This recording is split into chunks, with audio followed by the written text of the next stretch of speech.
It's Woman to Woman on your dialing station with yours sincerely, Oluije Oyikokai. And today on Woman to Woman, we will be looking at communication that strengthens marriages. Yes, communication that strengthens marriages. We get to hear a lot of, couples talking about, he does not know how to gist, he doesn't know how to talk, we don't gist, we don't gossip. Anyway, let me not dive into that. Our guest is Mrs. Blessing Itobore. She is a marriage and family therapist. Good afternoon, ma'am. Good afternoon, ma. Well done, and it's a pleasure to have you here today. Yeah, same here. Okay, first off, like what I was saying earlier, that here some couples, women especially, they come to you, they say, now wow, my husband does not even know how to gossip, he does not know how to gist, he does not know how to communicate. But first off, we want to know, communication in marriage. What is communication in marriage? Thank you so much. Communication in marriage has to do with sharing of thoughts, sharing of ideas, sharing of feelings, and those kind of interaction with that person, with your spouse or your partner, that builds or brings trust, understanding, and connection in marriage. Those things that you do, or those things that you say, you interact with your spouse, and you know that, oh, I'm actually connecting with this person. So it's not one without disagreement, as most people think. You can disagree, but respectfully. So it has to do with honesty, speaking with your spouse, honesty, like I said, empathy, and openness. Okay. Yeah. So when we talk about communication in marriage now, is it actually possible for one to be in a relationship and don't have that communication, don't have that, that common ground on where they come together, gist about some certain things, work, different things, different aspects? Do we actually have marriages out there that lack communication in their home? A lot. A lot of marriages are like that. And when you have the opportunity to talk to either the men or the women, you find out that one party started it first, and then the other party decided to remain quiet, because sometimes the response we get or the feedback we get when we are communicating with our spouses has a long way to go. It either encourages you or discourages you. For instance, women like to talk, and let's take, for instance, a woman comes back from work and she wants to talk to her husband, and she's like, oh honey, do you remember that person I've been talking to you about? I've been telling you, she's giving me attitude at work, and blah blah blah. And after speaking for like 15 to 20 minutes, you just get silent, and your husband just gets silent, and then she's not getting the feedback she needs. That's response that she needs. We women, sometimes we don't even want much, even if the man says, oh really, don't mind her, yes, that's enough. The woman is okay. She's okay. But in a situation whereby the man just keeps quiet and he says, just get me my food, or you talk too much, or maybe you just say, or I know you're so troublesome, and then it kills that spirit of communication. The woman is not encouraged, she's not moved to actually talk to her husband again, and that's why you find out that women gossip so much. Yes, before you know it, they have a friend outside they can always talk to, and that friend supports them whether they are wrong or not. But if in the marriage they have someone they call a husband that is also a friend, that they can actually gist, communication will be smooth. And we look at it that men don't talk. Men are always calm, they are quiet. Men talk, actually. They do. But when we women give them the opportunity to talk, yes. So what causes this barrier in marriage, that you're having the spouse, not wanting to communicate with the other person, and you find some persons even comparing their marriage with another person. If you go to this person's home, you see the way they gossip a lot. The husband wife brings a particular discussion, and they just gist, crack jokes, play games. So what causes this barrier in some homes that you find that the man is maybe going to corner A, the woman is going to corner B, there's no mutual understanding, they can't communicate together, they can't even gist, maybe just normal entertainment gist, they can't even do it. So what causes this barrier? Okay, like I said earlier, the feedback. Okay. Let me speak to our gender, women. There's this mistake a lot of women make. Okay. You want to ask your husband questions. You're already ready to attack. When a man gets used to, this person is always defensive, ready to attack, not even being defensive from the woman. The woman is the attacker now. Okay. And then the man will learn to always defend himself. Okay. Because even the response, you are talking to your husband or asking your husband a question, and your expression is saying something else, like, if you speak the truth, I will kill you. Do you understand? So what do you expect such man to do? And that's why I said many times we feel that men don't talk at all. They do. But when you give them the opportunity to be open, then you will get it. So pressure can actually come from out there. Like, I see my friends, the way they talk to their husbands, they are very, just know what works for you also. Maybe it could be the timing. Maybe that's why you're not getting the response you need. You should know when to speak with your husband. I personally, when I want to speak with my husband, I know when I should and when I shouldn't. For example, he wants to have his quiet time, and that's when I want to bring up something serious. You understand? There should be that boundary. You should understand and know your spouse, know your husband, know your wife, know what they can take in. You understand? Yeah. Somebody, I'm from Edo State, but married to an Urobo man. Okay. And there's a way we greet, Mingwo, which they take very seriously. That's their tradition. And then I was greeting my husband. A particular day he called, I was at home. Someone came to see me, a friend. And I said, "Oh, babe, what's up? How is your day going?" And because I did that, she went back home. And when her husband called her, she said the same thing to her husband. "Hello, babe, what's up?" And the husband was like, "What's the meaning of that? You don't go butu for me." Do you understand? Yes. And then she said, "Oh, sorry." And when he got back home, he said, "That thing you tried the other time I called you, don't you ever try it again." Yes, know what works for you.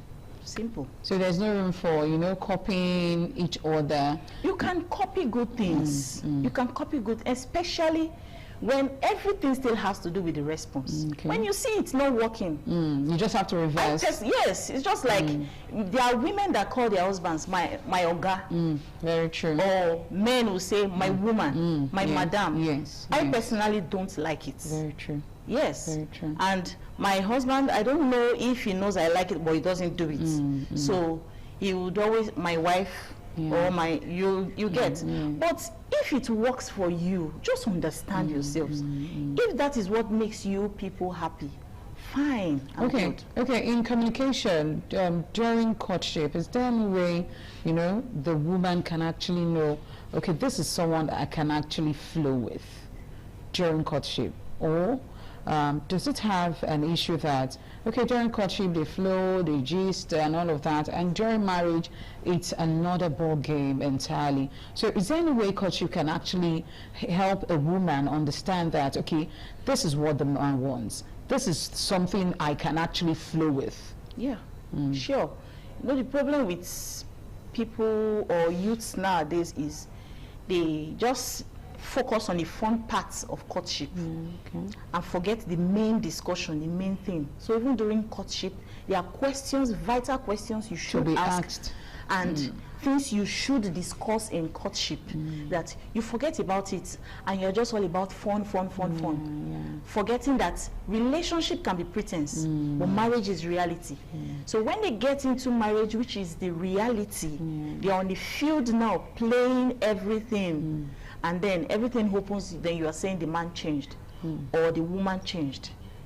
But they've always been like that because you did not take note of those little things. So during courtship, of course, if there are times you should be so serious that you focus on some things. Ask the questions you need to ask at that particular time, because you may not get the opportunity again. Forget about the phone. The phone will come, fine. But at the time where you need to be serious, speak to yourselves, ask questions, observe the way this person speaks to people, not just you, even speak to his family members. Very true. Then you take note of all these little things, and you're good. Okay, now for a woman out there that wants to actually know how she can, bridge this gap between herself and her husband, what should she do? But before you answer that, I did ask Mrs. Itabo that in marriage, what can one do? What can a woman do to make sure that this gap between herself and her husband is being, cemented from the beginning? They say two shall become one. And all of a sudden, she's seen the so, calm man, loving man that she got married to is, gradually turning into a lion. And she's wondering, what have I done? Now, as a therapist, I want to know, what can the woman actually do to, to bridge this gap between herself and her husband? Okay, thank you very much. One thing I will always tell women is calm down. Be calm.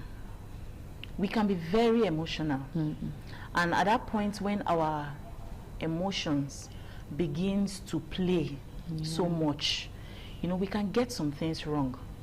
There's a way a woman can be very right about issues, and then she handles it the other way around, then she becomes wrong. And then the whole blame we have to be on her. Be calm, first of all. Patience, they say, is a virtue. Because some things are not actually the way they appear. You understand? So calm down. Ask yourself, the way I'm about to react, what am I going to benefit? Okay. What will come out of it if I react this way? And ask questions in a way that will not make the man feel he's being attacked. Okay. Also, even if you are disagreeing about a particular thing with your husband, do not disagree to the point where you want to win an argument. Exact authority of the husband. Yes. I said something earlier. I said you can disagree, but without disrespect, not with criticism, not with insults. So you don't make the man feel that you are a bro. When you start behaving like a tiger at home, you are a bro, you are a man. And no man wants another man to be a lord over him. You understand? So if he even sees you as a man, even emotionally, the man would no longer be attracted to you. Very true. That is one mistake women are making today. So ask your questions maturely, constructively, without that feeling of I am attacking you. And that is where lie comes in. So you will not get the best of that man if you feel you always have to attack. So calm down, be open. This is the way I feel about this thing. I'm not happy with this particular thing. So talk to me. When a man feels that, oh, I can open up to this person, I can rely on this person, and she acknowledges my mistakes or my wrong, then the man will be open. The man will talk. I said earlier, and I'll keep saying it, men talk actually, if we give them the opportunity to. They speak. So as a woman, be prayerful as well. People say it's not about prayer, but prayer works, and prayer changes things. And learn to understand. Learn to understand. Learn to absorb some things, and learn to ignore some little things. Some women are not ready to ignore. They want to attack, they want to speak, because, and that's why you find men these days, they say once a woman is too educated, it becomes a problem. Or once a woman is rich, it becomes a problem. It's because we allow our emotions most of the time to override us. Okay. So if a man wants to speak, allow him. There's something they call active listening. Let him speak. And listen to understand. Do not listen to attack. Okay. When your husband comes home, sometimes these men are tired. They've gone through so much outside, and they need a loving environment. They need a peaceful environment. And then you are there at the door waiting. Your face is looking so fierce like a tiger. And you want that man to come home early tomorrow? No, he won't. So when the man sees that I'm in a friendly environment, I'm being welcomed in my house, this woman is creating an atmosphere. Most of the time, it is the duty of the woman to create an atmosphere, a loving and acceptable atmosphere for the man. And you see the man will start speaking, start spilling things you feel you do not even. Yes, it works. Very true. It works, honestly. Okay, so now, as a family therapist, most couple, they come to you to ask for, counsel and all of that. So what do they actually, come to, like, what do they bring to the table as regards issue of communication? Do they start with saying, oh, my wife does not talk to me, we don't have a common ground at home, we're always quarreling? So what are those things as an experienced family therapist? Yeah, over the years, a lot of people, first of all, they actually have this mindset about therapy. When you say you need a therapist, and they will look at you, I don't have a problem. In this part of the world? Yes, there are people that will tell you, I don't have a problem. I don't have mental disorder. That's one narrative people have, that when they are being asked to see a therapist, they feel it has to do with mental issues. You understand? But not so. About family, parenting, marriages, a lot of people come. Like, problems may not really, it does not really have to be so big. Some come with little issues. How can we do this? How can we solve these problems? And we experience a lot of things. Some tell lies. But our job most of the time is to listen. And when you are listening, you have to be patient. Like I said, women always want to talk. Sometimes the woman can be wrong, sometimes the man can be wrong. So you give them opportunity to speak. Let them pour out their hearts. And even when they are done, you still ask that question, are you done? Are you done? Then you give the opportunity to the men also to speak when they have exhausted themselves. After speaking, then you know where, most of the time you know where this little, and it may just be minor thing, causing these issues, problems. Yes, very minor.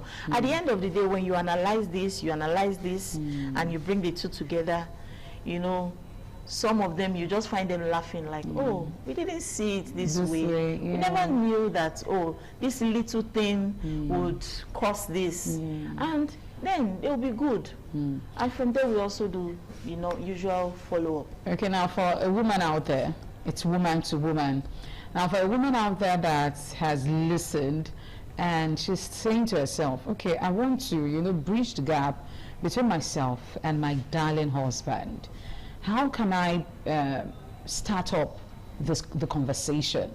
How can it be the way it used to be? So what's your advice to a woman out there that wants to start up the relationship afresh, that wants to start up the conversation afresh? Yeah. Talk to your husband. Okay. Talk to your wife. Okay, it's the woman now. Talk to your husband. What are those things you see me do that triggers you, that doesn't make you happy? You talk. And like I said, you listen. Sorry to pause you there. Okay. A woman is just saying, what if I have talked and the man is refusing to, to budge? What should I do? Don't get discouraged. Okay. The way you switched, and every woman knows what she's doing. And sometimes the things we do is as a result of a trigger. Maybe from the man, family, or outside, external influences. Something triggered that change. So go back again to the drawing board. What really happened? What triggered this? Okay, if there's something I need to forget it. If there's something I need to forgive. But all I know is I want to make my marriage work. Then what do? You begin with a change. I was listening to a message by a pastor, a very prominent man of God, and he said, you don't expect men to switch at all time. Like some women will say, I had mood swing. You see their husbands even asking them, what is wrong with you, honey? What's the problem? Mood swing. Mood swing. Then when you're out of that mood, you have placed the man in one corner. So when you are out of that mood swing, you don't expect to go and meet the man and you're playing and you expect the man to switch up to your mood again. So you feel you can switch him up and switch him off whenever you feel like. No. If you want to change, then you start working on it. Those things that you know have not been benefiting you in your marriage, pack them out. Just drop them.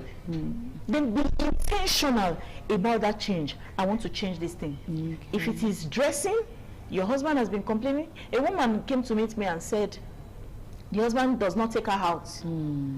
And that's because of the way she dresses. I said, if I was a man, I won't take you out.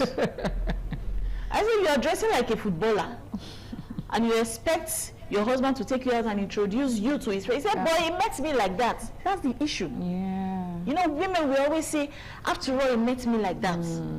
Must things continue the same with clothes? And when she went back to the wardrobe and started putting on those clothes, and the romance started again. And then the husband told her, he said, this is how I want you to be. I'm very proud of you now. She said now she gets tired of the outing. And then she asked the husband a question. He said, then why didn't you tell me? He said, I said it once.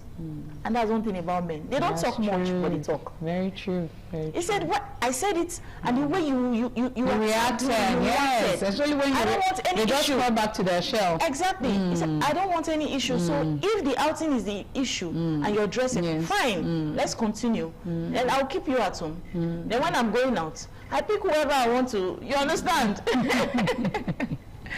Okay, thank you so much, Mrs. Blessing Itobore. She is a marriage and family therapist. Now, to a woman out there, just watching us right now and saying thank you so much, Mrs. Blessing, what's your advice to them quickly? Okay, understand what works for you in your marriage. Do not allow self-pressure, peer pressure, social media pressure to push you into doing the wrong things. Whatever you want to do, ask yourself, what will come out of it? Am I building or am I destroying? The Bible says a wise woman builds her home. So do everything you can to build your home in character, in communication, in whatsoever. Whatsoever you can do to build your home and not to destroy your home, then do it. Okay, now before we go, quickly, who should the woman go to meet for advice? Quickly now.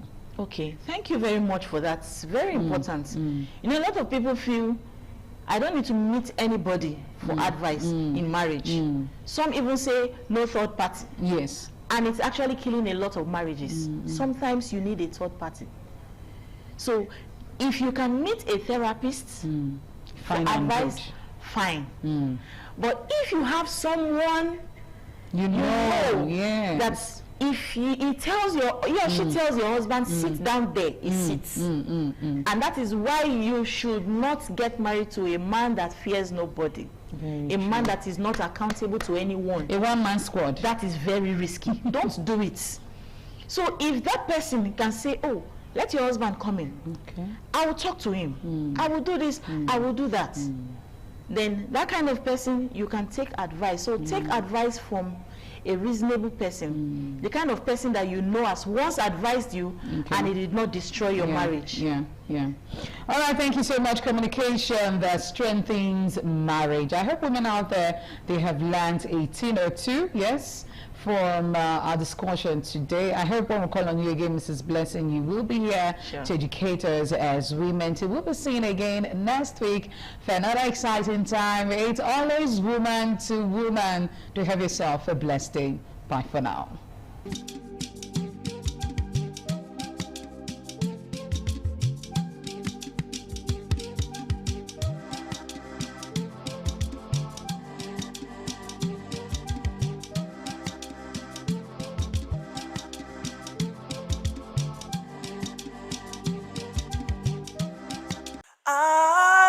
ITV, certainly the best.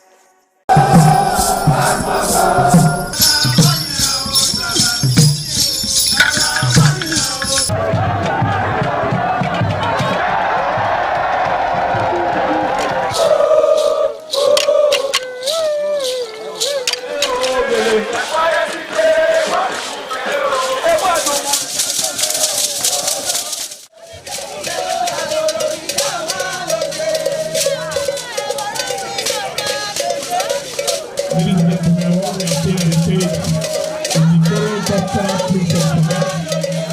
On the other side, we have the Gymnastic Boys. Gymnastic Boys, you don't know what we want to do now. We are reading upstairs. We are at the first floor. You don't know what we are going to do in the second floor. This is the Toro Cultural Always.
ITV, certainly the best.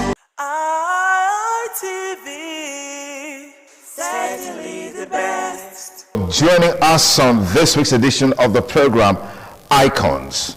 Icon is a program designed where we showcase individuals and personalities who have made a mark in their chosen profession.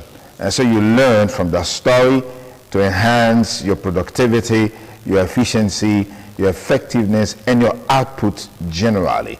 The program was designed to ensure that we give value to life from the experiences of those who are contemporaries, those who have gone ahead of us to achieve so much in the society. And I'm Sonny Duke Okosun, your host on the program. Our guest today is a chief. Of course, you may know him, you may not know him, but I'm sure if you've been following all the happenings in the entertainment industry, particularly Nollywood, you definitely will know Chief Iyobosa Legama, Fellow Directors Guild of Nigeria. He was the inaugural chairman, Association of Movie Producers Edo State Chapter. Is a legend of Nollywood, Hall of Fame Nollywood, producer of the iconic movie Animi Siege on a Nation. He's an actor, producer, director, scriptwriter, cultural ambassador, and has been in the industry for 51 years with his craft. It's a delight to have Chief Henry Iyobosa Legama with us on the program Icons today. Chief, it's good to have you here. Beautiful to be here again. I mean, you call me Chief, I was expecting to see all of those cultural things that most chiefs would wear, the long beads and the regalia and all of those. But all the same, it's good to have you here. Thank you very much. It's nice to be here. 51 years in the industry, Nollywood. How would you describe the beginning of this journey? Was this something you always wanted to do, or it was a happenstance, a coincidence? Were you born with silver spoon, diamond spoon, bronze spoon, or a wooden spoon, just like me? Or maybe without no spoon at all. Without spoon at all. I am Chief Emmanuel Zeko's son. Okay. And I will tell you, I come from one of the very rich families from this past. And we are wealth and royalty, you know. So that's my background. And so which means you were born with diamond spoon? All the spoons. Yes. My being in the craft or in the art has never been a mistake. It's been deliberate. Though for my education, I had no art-related courses at all. Interesting. I have degrees in engineering, electrical engineering. You know, I have never done one art, course in any university. You know, but I grew up in a home where art culture was very prominent. You know, like Legama's son, we had a very big Ewudo, courtyard in the house where every weekend we used to have comedians come in, the old stock comedians, those ones who speak Benin, the Rainbows, there's Obidodo, this one was the cripple, Chief Dele Nye, who was the head of the character of Uganda. So they used to come to the old man's courtyard, those go to school. My parents insisted that he must do engineering. Go to school. My parents insisted that he must do engineering. That was the thing there. Whether you're a doctor, a lawyer, or an engineer. And in my house, my eldest brother read this course and he had a degree according to my parents. My eldest like that. You must follow that pattern. Until he got to me, and my point now was engineering. So I was made to read there even when I didn't like it. So I just read the thing, gave them their certificate, and continued. With your passion. Now, in Benin those days, we had the likes of Akin Kiru, O.J. Ben Risky, Matimilion, Olu Obaseki, Sam Loko, that route of actors and practicing actors. So I had the Professor Ewosa Osara, Professor Oyila was one of them. These were all actors in this town. Professor Ewosa Osara, fantastic actor. VC in Ayo. Wow. Yes, fantastic actor. Professor Oyila was one of them. Another fantastic actor. So we're all contemporaries in this town, and those days it was the passion, not what you can make from it. We used to take from my parents and all that to sponsor programs, you know, because we're doing school runs, we take drama to schools those days, in Midwest, to Bendel, to Edo, you know. So it was not, we will probably invest like then, like 50, 20, 200 naira for a school run. Yeah. And you end up making like 15 kobo. And you're about 12 or 15 of you are going to do that. It will go around. Are you going to share? So we just buy crush And then and drink it together. I'll be happy. By tomorrow morning, you're the first to get to rehearsal because you're already, you know, looking forward to doing the next one. Interesting. You know, so the passion was great, and it developed, you know, our craft so much because we were all talented in our own different ways. Then there used to be this cast master, was my father's tenant on forestry. They sent him to one of these Eastern blocks those days to learn puppetry, cartoon and puppetry. So when he came back, he created a whole different line for me, you know, from just stage work, you know. So that was what attracted me to television, apart from the Nigerian, what we had, the Junior TV Club those days in MTV 20, you know. So we started doing television productions, and of course I would go do guest artists with the Arts Council then. And the Arts Council was a complete theater ensemble, you know, band, drama, dance, you know, complete, up to textiles making, you know. So I will abandon school and spend more time in the Arts Council premises. So I was honed properly, I was, you know, the performance was imbibed in me and I became who I am today, you know. I have never practiced engineering one morning, apart from youth service days. I have, till tomorrow I have not practiced engineering one day. I can even tell you I don't know where my certificates are, you know, but I feel complete every time I'm doing this business. So how did your parents react to this? I mean, Initially they didn't like it. They didn't like it.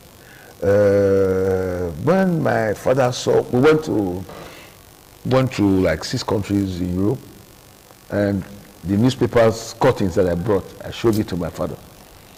He looked at it and said, well, this is still nothing. He said what? This is still nothing. It should be. He wanted me to work with ROEB. Rural Electricity Board. Yes, that's what he wanted. He wanted me to work. I went twice, and ROEB gave contract to Com Davis, one electrical contractor here in Benin. They made me carry pole. They were down, they were just wearing that upper mission, upper Lawani, you know, and Com Davis had that contract. They made me carry, you know, what we call the insulator, you know, boulder, up a pole, and I dread height actually. So I got halfway, looked down, looked up, I said, okay, this is not for me. This is not for me, you know. But when I'm on stage, I can climb up to 200 feet and don't feel it. Interesting. You know. So I feel complete every time I'm doing any calculated business. So what would you say was your major breakthrough? Okay, maybe before we talk about your major breakthrough, I mean, just give us an insight into when you had your first stint in a major movie as an actor. I mean, with all the trainings, all the indoctrination that you had. That was about 77, about 79, 80. You know, NTA had this drama production directed by David O'Reilly, and it starred Smart Ekweku and Marty Miriam with Felice Odia, you know. Then one lady, Jet Amata's sister. Okay. Mena Admata. You know, and I was thrilled with the script. That title, I remember, was called Prejudice, The Prejudice, TV Playhouse then. And they made me play a student. I got stuck with that. So every week that we were rehearsing for the TV Playhouse, I would want to have a bit of that. So that was how I got broken into television, you know, properly. Okay. And now I could start as an actor on that. And then I went to give food to Chief Robert Ogunde when he came to do, when they were creating the... As a famous magician? Yes. Okay. It wasn't a magician. Okay. It was a proper thespian. He was a true actor and musician. You know, he wasn't a magician. I don't think he even performed that, you know. But in his ensemble, he had all those kind of fire eaters, people who, you know, so he had a complete theater, raw theater, you know. So he was the DG or the head of the national federal government active to create a national troupe. Because the Chinese national troupe just visited, you know. So we wanted to replicate that in the country. And they were 415 on a stage. 415? Yes, the troupe, the ensemble was 415. So the federal government wanted that replicated, but they said, okay, make 200. So Ogunde went through all the states, doing auditions and all that. And, you know, the Ogundes were very close to my family. My immediate sister is married to one of the sons. You know, they're in the U.S. now. He's the only one who didn't practice act in the family. Okay. He's a child career, he's based in the U.S. now. You know, so, you know, my mother used to make his food because his food was different. You know, aforiro, amala, or cornmeal. So I used to take him to him at Plaza, not Plaza, what they call it, the hotel where this thing is now by the NNPC, the South African hotel, by Sapler Road, by after, you know, Is it Motown? Not the Motown Hotel there. Okay. Where you have Protea today? Protea, yes, that's what I was trying to get. So I took food to him, and I saw he was casting for a stage production, I mean, for a film. And I said, I can't do this. He said, but you don't speak Yoruba. I said, if you speak it, I can speak it. He said, okay, come. So I went with them to Ososa. I was in Ososa for 1 month. Whoa. That was my first break into the film industry. Interesting. So after that, I contributed scripts for Things Fall Apart. Chinua Achebe? Yes. Wow. You know, you must situate your script for the production. If you are adapting the script for film, you must have what we call cliffhangers on. The cliffhanger is what will make you want to see the next episode. So those were not in what Chinua Achebe wrote. Those were the things we added. Added them somewhat, but they were cliffhanger. Yeah, to keep that you know, you must keep the suspense. Yeah, you want to see what happened. Yeah. So I was able to do that. You know, by 73, I was already writing scripts for MTV. You know, I wrote Ike as a small boy in 73. Ike no Gokoloma Gula, I wrote that in 1973. You know, so that's how it's been. And until I started doing my own thing, I did the Trials of Ekwase. I shot Modion. I did Agmanima and all that. Until I now did. I shot Tadini. I tell you how it started. I was in a club, Benin Club that time, and very late in the night, Charlie Temple challenged me. Say, you guys, you just drink and be useless. You know that. Look, my uncle, the police officer, that's Charles Dawsa's uncle. Okay. Charles is my cousin, by the way. Okay. Late Charles Dawsa, Charlie Temple, my cousin. You know, challenged me and said, you guys will just get drunk and get home and sleep. I said, look at, people are doing productions. Somebody shot a Unity. Somebody wrote, I said, I've even written the script on Anini. He said, go sit down. When will you have the time? From 5, 6, you are here in the club. You don't leave until 3 a.m. and all that. I said, I had it.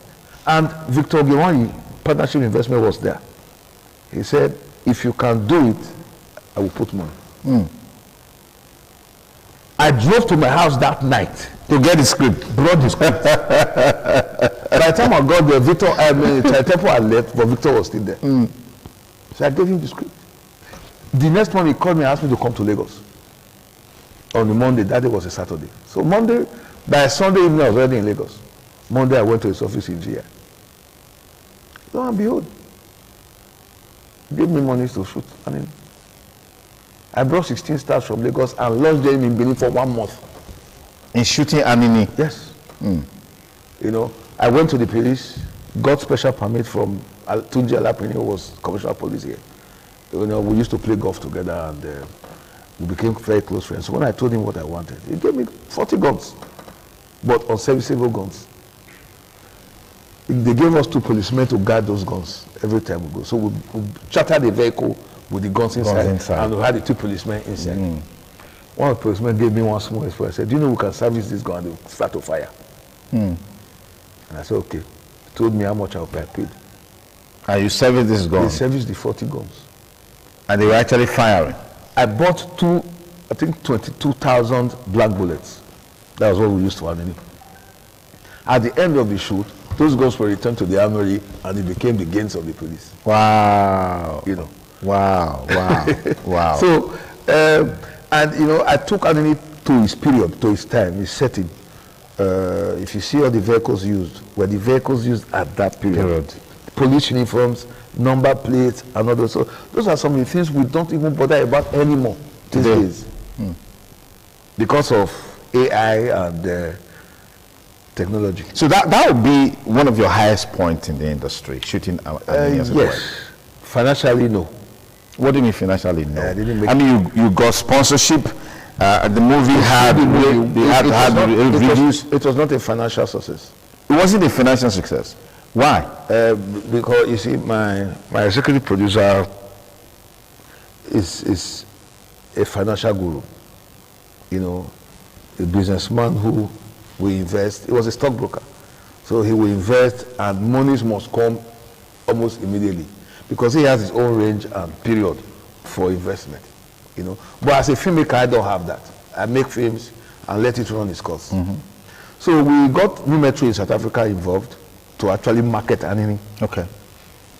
Okay. You know, but they were dragging their feet because they too are not settled, you know. They were supposed to deal with us instead of Silverbird. It was when they missed our deal fell through that they now hooked on to Silverbird, who became their distribution in Nigeria. Otherwise, Anini was supposed to be the very first movie for distribution with them. New Metro is a South African company. They own MTN and all that. Okay.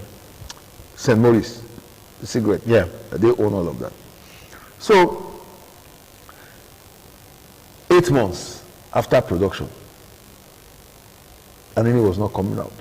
My executive producer got impatient.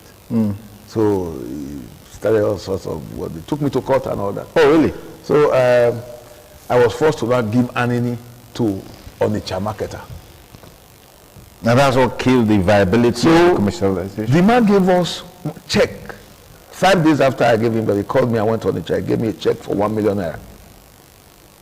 I brought the 1 million naira to Partnership Investment. He said, am I mad?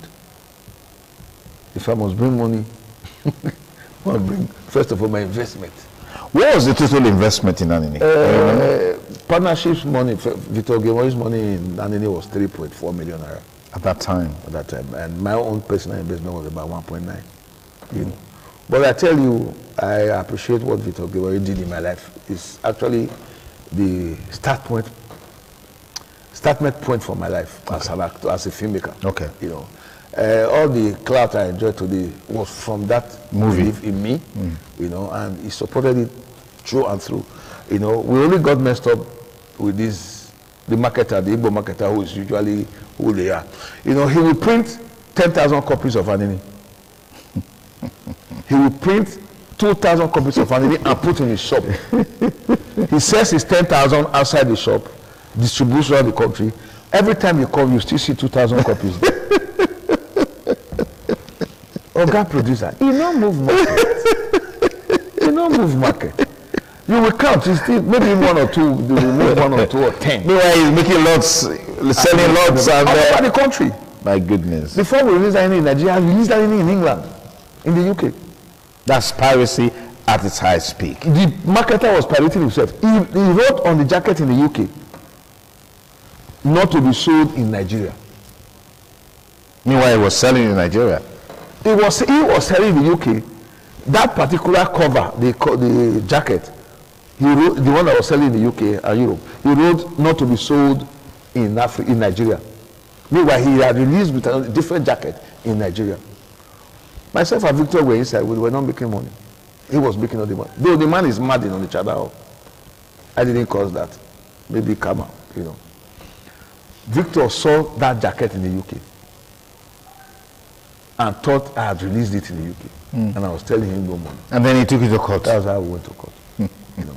I'm sure he looked at it and said, okay. He actually realized I was completely innocent. We were both victims. Yeah. He let the case slide. You know. And that is me. But thank God for Little Mercies. It gave me my first, in fact, in the whole of Nigeria, my film, Manini, got the highest nomination, AMA Award, 2006. Highest nomination, 9 nominations, Wow. 1 movie, Wow. you know. And then Sitengi, and then of course awards started coming in all over the world. I was invited here and there, you know, to festivals and all that. And that's how we became who we are. And since then, we've done so many. Interesting. Very, very interesting. If you just join us, the program is Icons, and it's reaching you on independent television. Our guest here, Chief Henry Yobosa Legema, veteran Nollywood actor, producer, scriptwriter, director. In fact, the man behind the famous and iconic movie, Anini, A Siege of a Nation, or A Siege on a Nation. And the interesting story behind that, I think that many didn't come from that movie. My goodness. It just shows to you how piracy has really impacted negatively on the movie industry. Anyways, it was a delight having you here on the show. Thank you so much for coming. Thank you.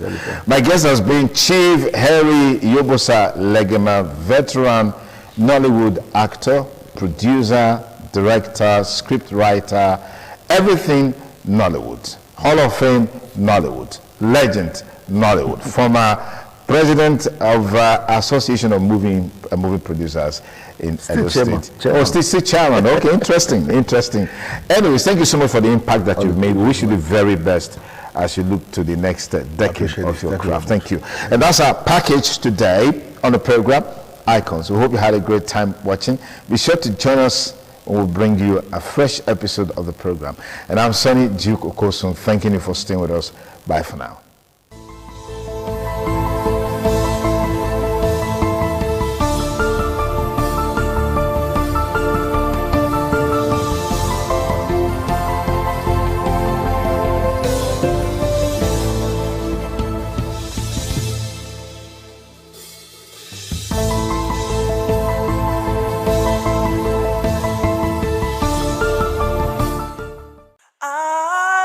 ITV, certainly the best.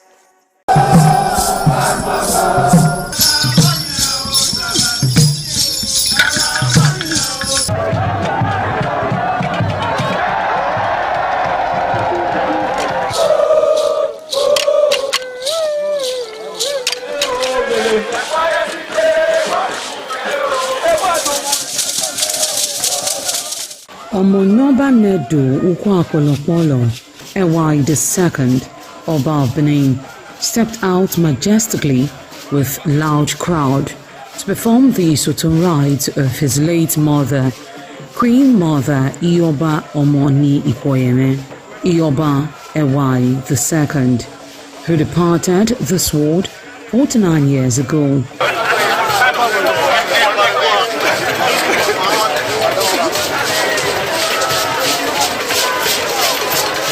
Isoton is a traditional rite of the procession in memory of the departed person's spirit in Benin Kingdom. It is usually heralded by public display of the departed person's influence during their sojourn on earth. The display of a human effigy symbolizing the departed royal matriarch was preceded by the Oba of Benin, who led the procession from his palace to the Emotan Shrine at King Square in Benin City, where he offered prayers for the repose of the soul of the Queen Mother, Ioba Ewai II.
Thereafter, a priest assigned to the Immortal Shrine offered Oba Ewai II items for Isoton on behalf of his family.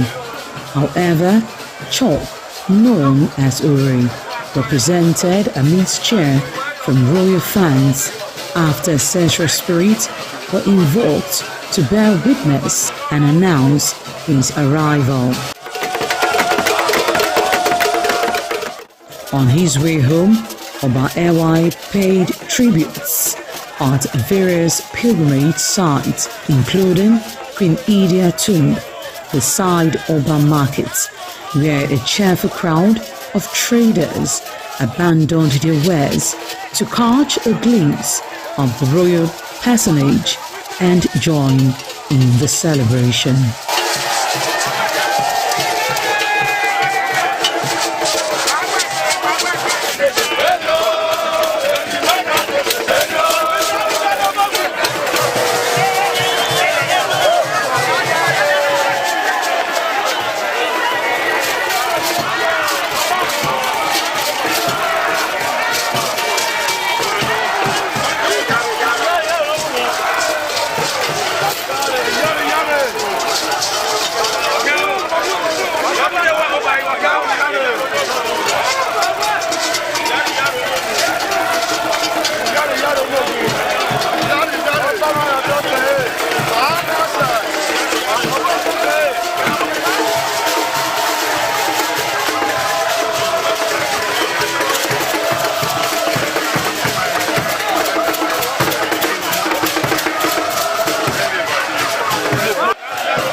ITV, certainly the best.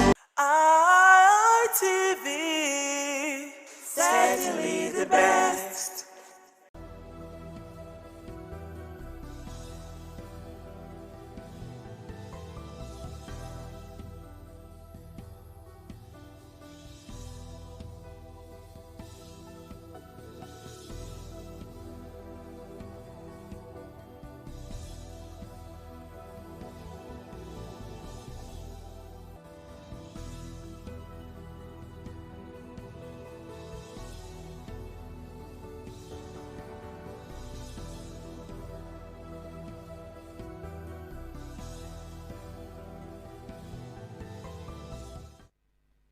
When you check the time, the only time we say go tell you, go say now, Oduota o'clock. And that's how you go laugh. Now be the name of the program, Oduota, the heart of the matter. You know, say matter when we say, it never come, let me say the matter, it never be matter. Any matter when be matter, now we say, we take for here for our program, we call Oduota. So welcome to our program, the heart of the matter. That man talk, I know me talk, he say, if you put your eye for ground well, no matter how ant small reach, put your eye for ground, you can feel open and see the heart of that ant. So which matter I want to look to the matter when we say concern the Osun election when we say just pass, which lesson they when we say we go learn from inside. And secondly too, you should say you go fit tell us how the 2027 general election will be. And the question we want to find answer to today. Now make am like we go out, we go call people there. Well, they say their head is sharp well for this kind of matter. If you never come there for this kind of matter, you're never ready to discuss the matter at all. Chris Ojekere, a member of the ADC, Africa Democratic Congress, today with us here. I agree to my brother.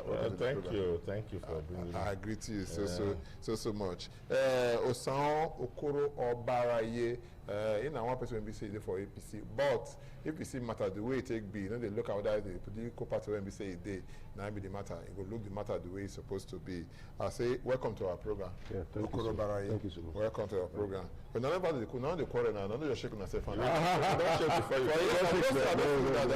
Don't shake just nobody see that. So I never shake hands. So that means it. My name is Thomas Ado. I say welcome to the program. Oduota, the heart of the matter. The election don't come, it don't go. Or show 2026 election. Now everybody think of CSA, they come. Waiting be your impression of the outcome of the election, the result when we see the announced. How you feel about it? The people will be the champion for that election are the Osun voters. And really, anytime I think of them, I'll be happy. Because say, when you work hard, when the result can't show say you don't work hard, then the happiness will fill your belly. We can explain what I mean. One reason we make many people not they come outside, come vote for election, they could say violence go dey. So that violence not they make voters come vote. I never see election for recent time for Nigeria we get violence reach the Osun 2026 election. Okay. In fact, the last time where I count, they don't kill over 40 people before the election proper.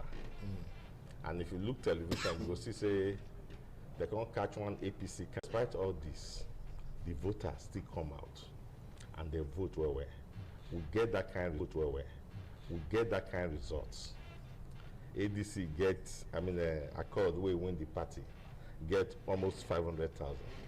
APC way for over 500,000. Yeah, over 500,000. APC way for that nearly get reach 500,000. So then ADC, another political party. So the lesson there that I be say, if voters don't make up their mind, say see what we want. We want to vote for the candidate who we believe say go fit. Nothing go fit stop them.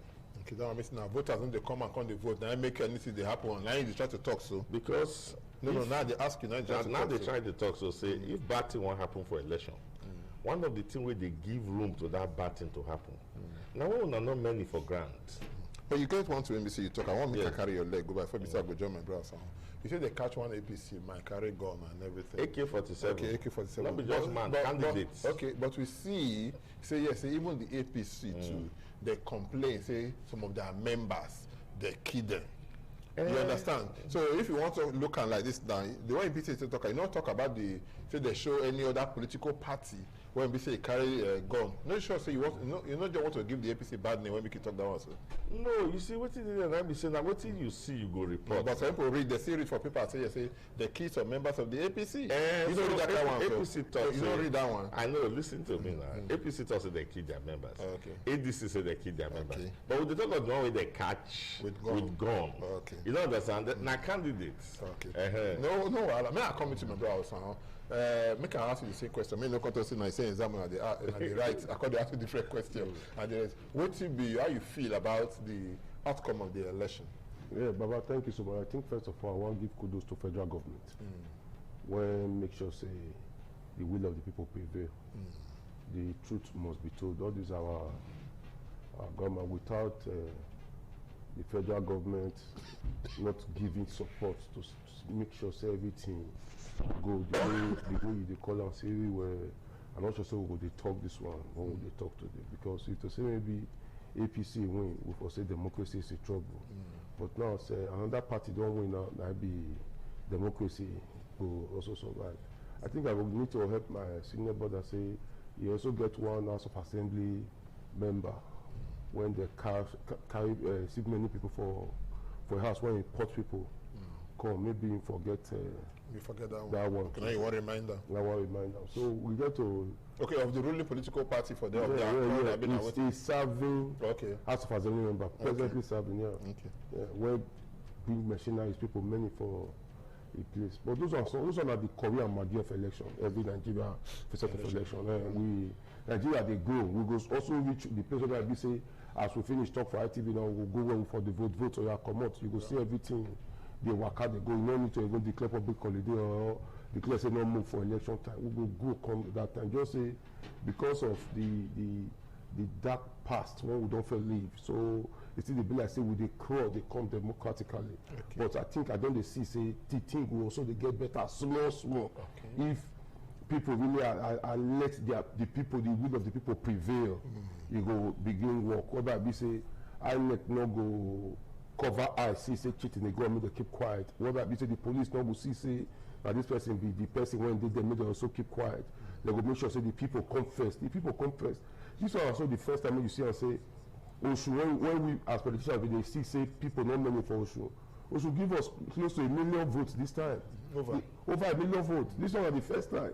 If they break record this time, never reached like this before. So it goes to show say people too don't they get sense and say no, we go participate. It go hard for where 1 million people to do something where make you say you want to put we will put hard inside. It will say maybe they see 80 or 100, then you go come clap people will become wrong. But with the number of voters when it come out, it good. Then secondly also go to show say the governor, the people get them for mine. Okay, I'll come to that one later because I get special area when we say yes, I want to talk about that governor. So I want to remind you something, just as I remind my brother just now, because you talk about that, say we go thank the federal government because he allow the thing work out well the way it's supposed to be. Just like Wike talk, say because federal government, Mr. President make it be. That one no me say yes, say so federal government if you talk say or they did one before. Say make it now so we want time. No. I said no, I try to ask. Why I talk because before you to think down, let me say federal government if they decide the thing before, even before they say people go vote. The federal government that they keep quiet, let police or people do it. We know killing go day now. Okay. But to sanitize the system, both for air, land, and sea to make sure say if social security, the people don't come out. They don't get 1 million voters now. Okay. So the federal government no make all those plans. Okay. Also look at. Days before the election when they seize the state government freeze the account.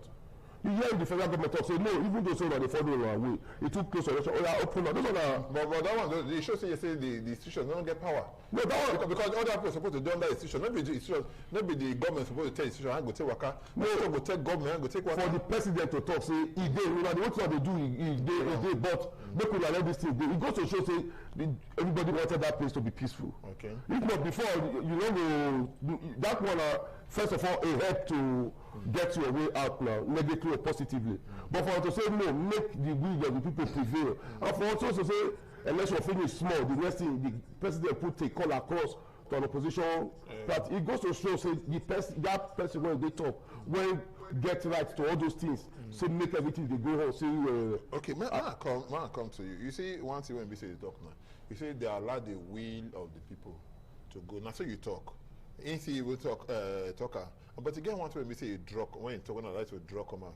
He's saying the cause say now another political party that win. Now, you understand? Everybody talk you now talk and say you say now the will of the people now be that now what the people want. Let's say now APC win now, not the will of the people. I mean APC not get right to win any election for this country because they for middle. Not be the political party name we win. They make people they say not be will of the people. Now the activities will happen before and during the election and after the election. Now they make people they say not be the will of the people.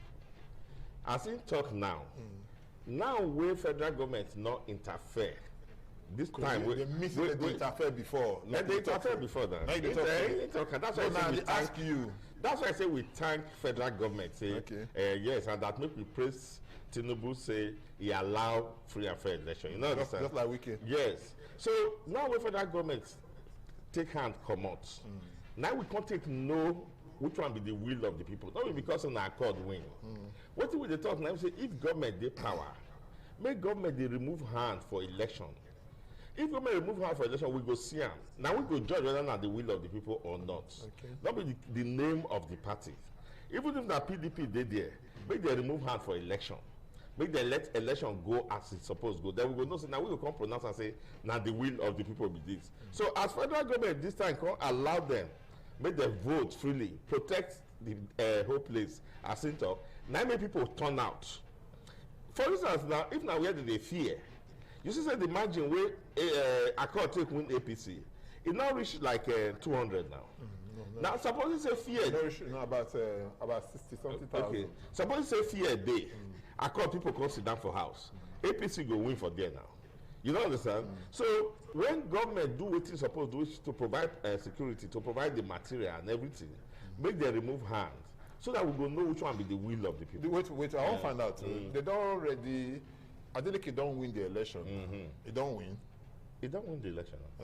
Because some people talk and say we never finish because the APC now say that they go court. They go court. And the rest. You know, because people talk and say, now one thing for you to vote. Now one thing for INEC to declare you winner. Now that thing for the judiciary to tell whether you don't win the election or not. Where is the business of judiciary for this one? The business of judiciary, and I will say, the person way they win, if you say he not satisfied, judiciary good last make you bring evidence. What will make you talk to this election? You're not satisfied with the election. But they hear for some judicial matters when it concerns election, or some opposition go see this say, say no be they still win, or per se judiciary already given to the political party. Yes. So why they be like that? Because they believe. You know, if you see that country, if still happen for here. No, they believe say the time when they go court, they not bring evidence. We prove say that the other person win, or maybe prove say they win you. So. For court, you go bring evidence, say not be this person win. Okay. Sometimes some people don't go court, maybe they prove say not be this person win. They will come go show say the person even win with more votes than them. Okay. It happen for Shomole the time. Okay. By the time they come, they reveal all the votes. Because Shomole even get more votes than what they say he gets before. So why you don't agree say yes, the man don't win election? Why the APC go to say yes, they study election, they won't go court? No, as that one within 24 hours after 48 72 hours, I think the APC candidate don't accept the result, and I'm not sure say he will go court. Okay, the one thing when we say I want to see the governor of the place now, Ademola Adeleke, Senator Ademola Adeleke, if I contest, he contests other APC, he win as senator. He contest other PDP, he win as governor. He move to accord when we say nobody even they hear of that political party, especially for that area. He still win again and all of that. He not sure say yes, say na person they win election, be that the party they win election. No person. So which me say yes, Nigeria don't right for independent candidacy. Nigeria don't right for independent candidacy. You sure? Very well, yes, okay. sir. That person they win election. It goes to show say the man good to a people. Okay. If you're not good to a people, now political risk be all those ones now. Okay. I get it now. A political risk, and he was successful in taking those risks because for him to win with 3 different parties during democracy, goes to show so now be the game changer, not be the party when they be the game changer. Are you getting it now? So make it build on that will, the will when get to the people, the connectivity to the people when people when they look the party when their leader they go, but their leader they look. Goes to show say they follow. Well, they say before now. They say I remember every one time now when we say even for those states here, when the former governor they moved from a political party, Obaseki, so people will come out and say, anyway where you be say you go now we go. We see that kind of thing now. Yeah. And we even hear that time some leaders, people don't even know the one be say this thing. You will be leader for your political party. And you'll be leader to some extent. You're not leader to some extent for your political party. When you move from here, go there, people will talk and say, the leader way you know, leaders on this side now, and the rest. That political ideology and the rest, you know the day for people, and then the person, whether the person is good or not good, now we just follow. No, you know, they say a better Gary they sell itself for market. Yeah. Somebody very good now. But that Gary now they could the chop because they could the tester. Yeah, somebody very good for house, then they good for church, then they good for meeting. Church not the change person. Okay. I get it now. Woman when they call a husband for house, if you reach church, you go cost pastor. Okay. And not gonna be there of you will call anything. So if you don't good, people do when they follow you, when they know say this person what did they do, we like them. What did they talk, we like them. How they behave, we like them. If we call them, if they answer us. Whenever they look for something, we knock for a door, they open up. So everywhere where you go, we go. People don't like that. If you say a leader where they go, you know, get followers on the follow, not the leader now. Say what you call it, say you the lead, do you the lead? You lead yourself. But if leaders they go followers, they follow them, you know say a good person. You get what the plenty people like about them. Make we use our brother Adam Soshomole, yes, look up. Before he become governor, he follow one drive keke reach New Benin now. Before he say Jacob, they don't take the keke for a hand. They follow they go. When he be governor, the same thing. After I come up for governor, the same thing. He get to show say people like my follower. We don't forget other governors now, other senators now. Soshomole not be like a senator for a donut. If the more popular pass even some senators for Nigeria, not even talk of within the state, it goes to show say people they follow. So naturally you see say when you from Labour come APC people follow. You get ideology. Also starting the case of the president himself too. whereby we say as a governor for 8 years, he still did very relevant in his state and within his terrain. Go to social a good person. We get some people when they move, nobody they move for long. Even driver for half will move for long. Yes, now. Some people will do. Some people as a politician sometimes we will go house, go see husband where they are our party. The wife go dey see people where they are on that party for the next compound. For the next compound. I get it. The husband and wife. The man go dey maybe they are our party. The wife go dey on that party. I get it. The wife will be woman leader for that party. He will be youth leader for this party. So he get the version for show say. So people will say no where he go. But if that kind of man want to come for your, you also fit convince your wife. Now people when they outside. Now you want to convince. So we must also congratulate the governor for making sure say. He people follow. Not be anyone be governor. Other governors go to take that risk. That is their end. I get it now. So I think the case of somebody like Fubara now. When nobody pursue him, he tell you say he don't tie, he won't sit down. Are you getting it now? If the people. But you're not sure if Fubara on a special case. If he back his special case, why this man also Adeleke can also be special case for the anywhere na special case where anything politics not be you must go like this. If you want you take and do that. But for you to say tie also go so maybe the people also if you get the people don't they see special case for you go fear the people. Okay. You go fear the people. If you don't fear the people, you know so you won't give yourself problem. Now very good people they follow. Okay, we'll come back to INEC, the role of INEC for this whole thing. For the first time, or we don't hear that kind of they say English just they scatter everywhere. You don't understand? People go vote. Now, a few cases, there no quick votes. But at the end of the day, they vote. If they no quick capture, one of the celebrated cases now be the video itself. You know, quick vote. They say spend some time, longer time than other people before they feel capture and the rest. And we can't see and say almost everything. IREB, just the enter IREB like that. Nobody complain and all of that. Now let's small play and be say for you feel say yes, if you not be point out to better thing or to point out to the conduct of 2027 election, not maybe that one. Well, what it shows that I be say if you allow technology work. Technology not get mind of you to say I'm not go work. No, if you get mind because no. I tell you now, my phone now when I they use now Samsung phone, not beside the advertiser only him now.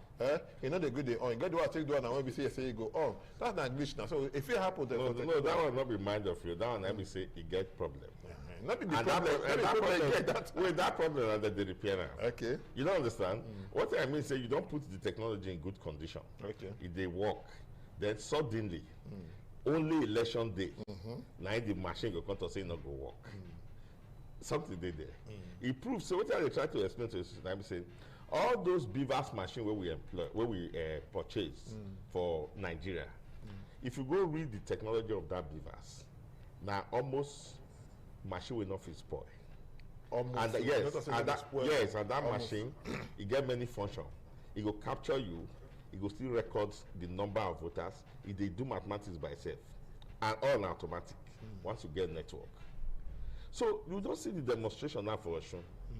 When they allow and work for Osun, it work for us.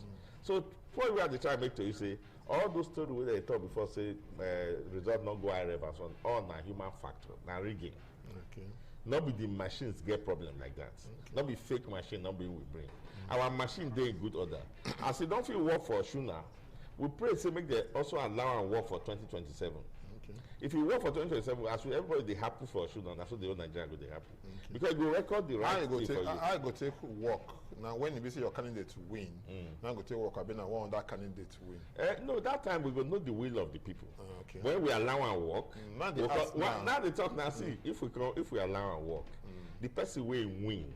Now be the person will win now. Okay. Now that be the will of the people. Okay. But if you not allow the machine work, I will come to know who win. Okay. Because if the machine don't work, now people will come to say, now this one we see argument will come to okay, I don't mark this day down, and I know say I will still call you one of the days. Maybe I talk around that corner. But I'll call INEC and the way we say take this election.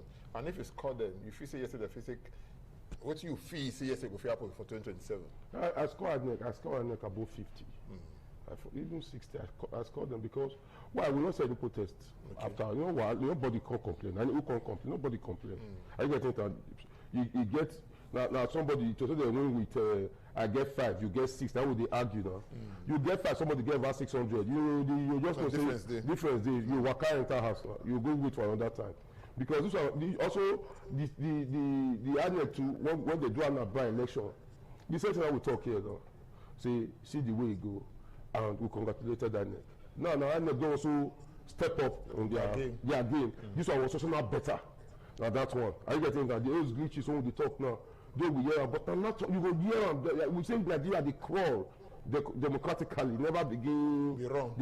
By the time we don't do all those kind of things on the waka where this one can be old. You can be wait back say as there was a time when they talk like this. So once upon a time. So it also goes to show say 2027 too go also they better since Anambra was good. Osun is better. I think we also get 2027 in a better height so that we will begin. Make we not try to go back again. All these things will fit make sure say Osun everything was working perfectly. Make we also spread hands to make sure say during 2027 election everything work out well. Don't say that one will cover so many places. Some places where network no also dey. Make they also begin prepare how to reach this of fit no day. Yes, no, it's possible. All those scripts. No, say where no network no nothing. I say where network fit no day. So make them begin see how they go. Build that place within 24-48 hours to make sure say whatever machinery they want to go there will last time with or without electricity and network. So I make sure as a matter of urgency begin go back. Maybe they don't go sit down clap for themselves not say they don't do something well. No. Now they're supposed to go back when they go reschool themselves, begin prepare for 2027 because 2027 skip 2 times now, don't reach there. Don't reach. If you don't come out here now, now September, from next week now, September. And when we enter Emba month, you say Emba month, baga, Christmas don't come. Christmas don't come, New Year don't come. So you don't come like that. So I'm not supposed to go relax now. You're not supposed to go sabbatical. So because of this one, as this tempo now, they supposed to begin, they act on this to see how they can get a better 2027. Because if they also get a better, if we get better election, Baba, the thing they go down well, as Adeleke win Osun now. Adeleke not get right again to work below par. If you work below par, you go see people too also. Or they will just you just turn the enemy of the poll immediately. They will not become God's successor. But if you increase on the tempo, say I see what you do before, where people they make people follow, you can't increase on the tempo. 2020, the next election 4 years time. You don't need to do advert, you don't need to dance again. You have to just say that this one is different. People will just follow. Now that it's hard to. You don't need to dance. You don't need to dance. If you do, say make you not relax. Say you don't anything now. You come back and say where's our payback?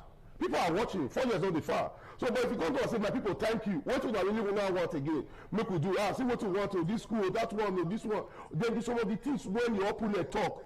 Take mock you before you come begin take am as lesson take the address and say okay this one not supposed to come next time this one not supposed to come because naturally all of us nobody be perfect human being we all get our one two places on our weaknesses so if you also work on that one you go begin to and then there's also an eye opener to people like us where they dey feel to say and say truly it is good to be on the side of the people than to be on the side of an individual yeah. Because the people matters it show for us say that people don't matter because no matter wetin happen the people stood no matter wetin happen the people not gree the moment that the people stay say this man we like am we go make sure say everything about am work well so think am say to say no also work for them the people now for don dey jubilate or don dey weep say no wahala dey because the people no wan suffer tey we vote for them say no no be wetin we dey before we begin see the smiles of the people immediately after the election goes to show say they were happy they were satisfied they are satisfied so it's not left for the governor to make sure say the thing the korea magi wey take do take cook this election make e increase and say make e spread the soup well everybody can chop inside for your good so that you go get successful. No wahala the program we say dey watch so now daughter the heart of the matter dey reaching for independent television we go take very short break now but when we come back we go open the line so that you go fit call in and all of that because many things dem dey wey be say we go still talk for this matter wey be say e concern the Osun governorship election and how or e go fit shape the 2027 election. Now, matter when we say we dey look. So when we come back, we open the line. The number when we say yes, say you go use, we go put on there. But just in case you get barrel there, write on down 080 77 77 0300 080 77 77 0300. Once you call us, don't become part.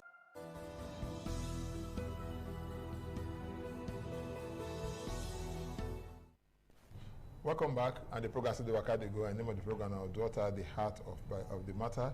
We see the look this Osun matter, and top of my brother, them they here. Chris Ojekere, welcome to the program. Thank you. Again. My brother, Sarah Okoro, I say welcome to the program. Before they take the calls, because the number there, we will put the number there so that you could take call. I don't feel I advertised the number before, but before they take a call. Now be the issue of vote buying. Now one thing when the business I say, it don't bless it don't come stay for this our Nigeria politics there. Nobody don't just this now, this one I do now. Almost all the political parties that they do how they arrest people, they won't be there for party A, I think they are people there for party B, I people there for party C and all of that. Where will they go? Where will the conscience of people if you don't buy the vote, if you don't sell your vote? What you can expect again? I think from you, Chris. See, now 3 things they sustain that in one. Whether people like it or not, you know, so those people they make money, or those with the earn money, they feed, they eat. They never understand the meaning of people will not get to work, will not see food chop. They don't understand the meaning of poverty. If they understand the meaning of poverty, the thing will be say, it don't make sense to you. Poverty will make person do it. So some of those people, especially for rural area, themselves they wait for election. Say at least if election come, we will say that we don't dey price the money before election. So we believe say the family go we believe say OPC go share 20-20, maybe PDP go share 10-10. They go dey discuss. Okay, what about ADC? ADC we never do. No one want do election. No, because ADC talk about that. We never participate for election. No, but I participate for Osun. Okay, Osun. So that's what they do before now be the talk. Okay. So you see that they go discuss am. You don't understand? 20,000. Then you get into what they call pet aversion. Now something will be saying now you like drum, but now you hate them, but they do them. We say the thing don't become part of you. As you talk, I can't be like say vote buying can they become part of the system. So can be like that component of the election say that thing must happen. Then the third thing that fear. APC go say if we not give money now, maybe PDP go give. If PDP give, this will go vote for. Now that fear be the first thing we go remove. So the political party will stop that thing. Because they will say if you not give them, others will give them, but they give them and they will vote for that fear. We can't enter the candidate and the political party. They're going to divide different ways where they will take bring the money. But at the end of the day, now the political party will go to collect the money first. Apart from say collecting money, I even make profit on top. Yes, thank you. That's the profit too. Apart from say collecting money first, you go make profit. So that's why we see that what we will need to really let people know say, nobody they not give you money for free. Nothing goes for nothing. That 20,000 you collect today, the man will give you that 20,000. He will collect your 20 million when you don't enter the house. Okay, the man carry a pikin, he carry a wife. He carry the man himself, he carry a wife, he carry 3 of his pikin them and all of that. He carry they go before they go, the children they have because they look at party leader. They ask the father, say, which political party we go vote for? Say, no worry, when we reach the feed, I will let you know. At the end of the day, they can't go price that. Come see the one say, party A they bring 2,000 naira, party B they bring 3,000, party B C they bring 5,000. You say because everybody vote for party C because then they get her. That kind of thing, if it make us get good leaders, or how we will take eradicate this vote buying for our elections. If now when people because we say plenty where for our election. Yeah, and you don't come to stay. Don't come to stay. We not fit remove am. No, it go hard because of the poverty. It go hard. Don't mean say they don't fit remove am. Your feet, it go stay. Okay. Why? Because of the poverty nature. Just like where the leaders don't put people. But you know we know the value of that 20,000. I would be when the woman when they do pay altar business, they tell you say our business now 6,000 or 8,000. The total business when they do. I mean when they sell now about 6,000 or 8,000 when they put for roll. Some people just sit down for one place now. If I notice that, don't break and finish. When that woman so now you want to give 20,000 on that day. Your husband 20,000, his 3 daughters 20,000, that's about 80 to 100,000. One enter the woman when her business now 8,000. Husband na carpenter when they do save for backyard 100,000 enter that house. You also I think for the first time. So you can't even classify the kind of carpenter where. Yes, when they do save and joko. So think and say that kind of house that day for the first time maybe 2 or 3 years when they go buy fish when eyes never finish for. Meat whereby they say madam give us this one they pick from ground where fly don't kill. So they will eat well that day, chop well that day. So to their mindset, if not that day I chop, make I fit fetch up because of the way hunger don't do them. Because no they sound chop before. No, But it was say government dey do all these things to make sure say first of all this food dey. But anybody wey dey go on election day, no one go there say make you give am anything bad motor. You no go there say you no dey notice say the hospital wey dey put glass for eye. No, somebody did. I'm not just after this call. Hello, good evening.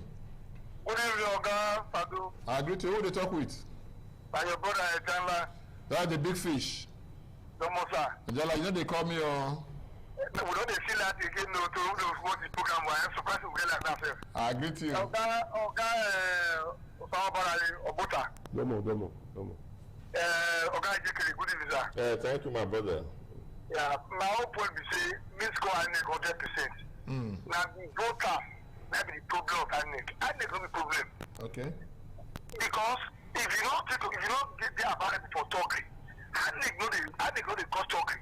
Okay. When a show election dey come, over 28 people die. Now INEC cause am. Now we the problem of election. Now we dey hit the politics, don't be INEC. Okay. Amapa election pass 1, Ekiti election pass 2, this one now soon 3. One thing I want to talk say, when our government dey spend money for the people, we no dey mock money with the election. I told the game, I won't give an instance. All that from Muhammadu Buhari time, all this now. So, last 2023 election, APC lost 10 states to opposition. Well, Nigeria, I will see the year from Nigeria and say they didn't get election. They didn't get election. APC lost 10 governorship states, election. 10 states for governorship. 10. What affect me now, 2023? They lost 10 states. And people will see they tell you, say, other APC, they didn't get election. Now, if we know when they come before, other PDP, we will not talk APC no good. If you talk about say, why a country when a party with the power lost 10 governorship states? So now we be the problem for election, not be the INEC. Okay. Not when they play the rule and say, when the governors, when Nigeria government spend money for the people, when they more money with election day. Good afternoon. Thank you so much, because we start saying about the money, said just the swobu, they get many dust and all of that and that kind of thing. Now if you want to maybe say, more take on that call before we say go take a nice question. Hello, good evening.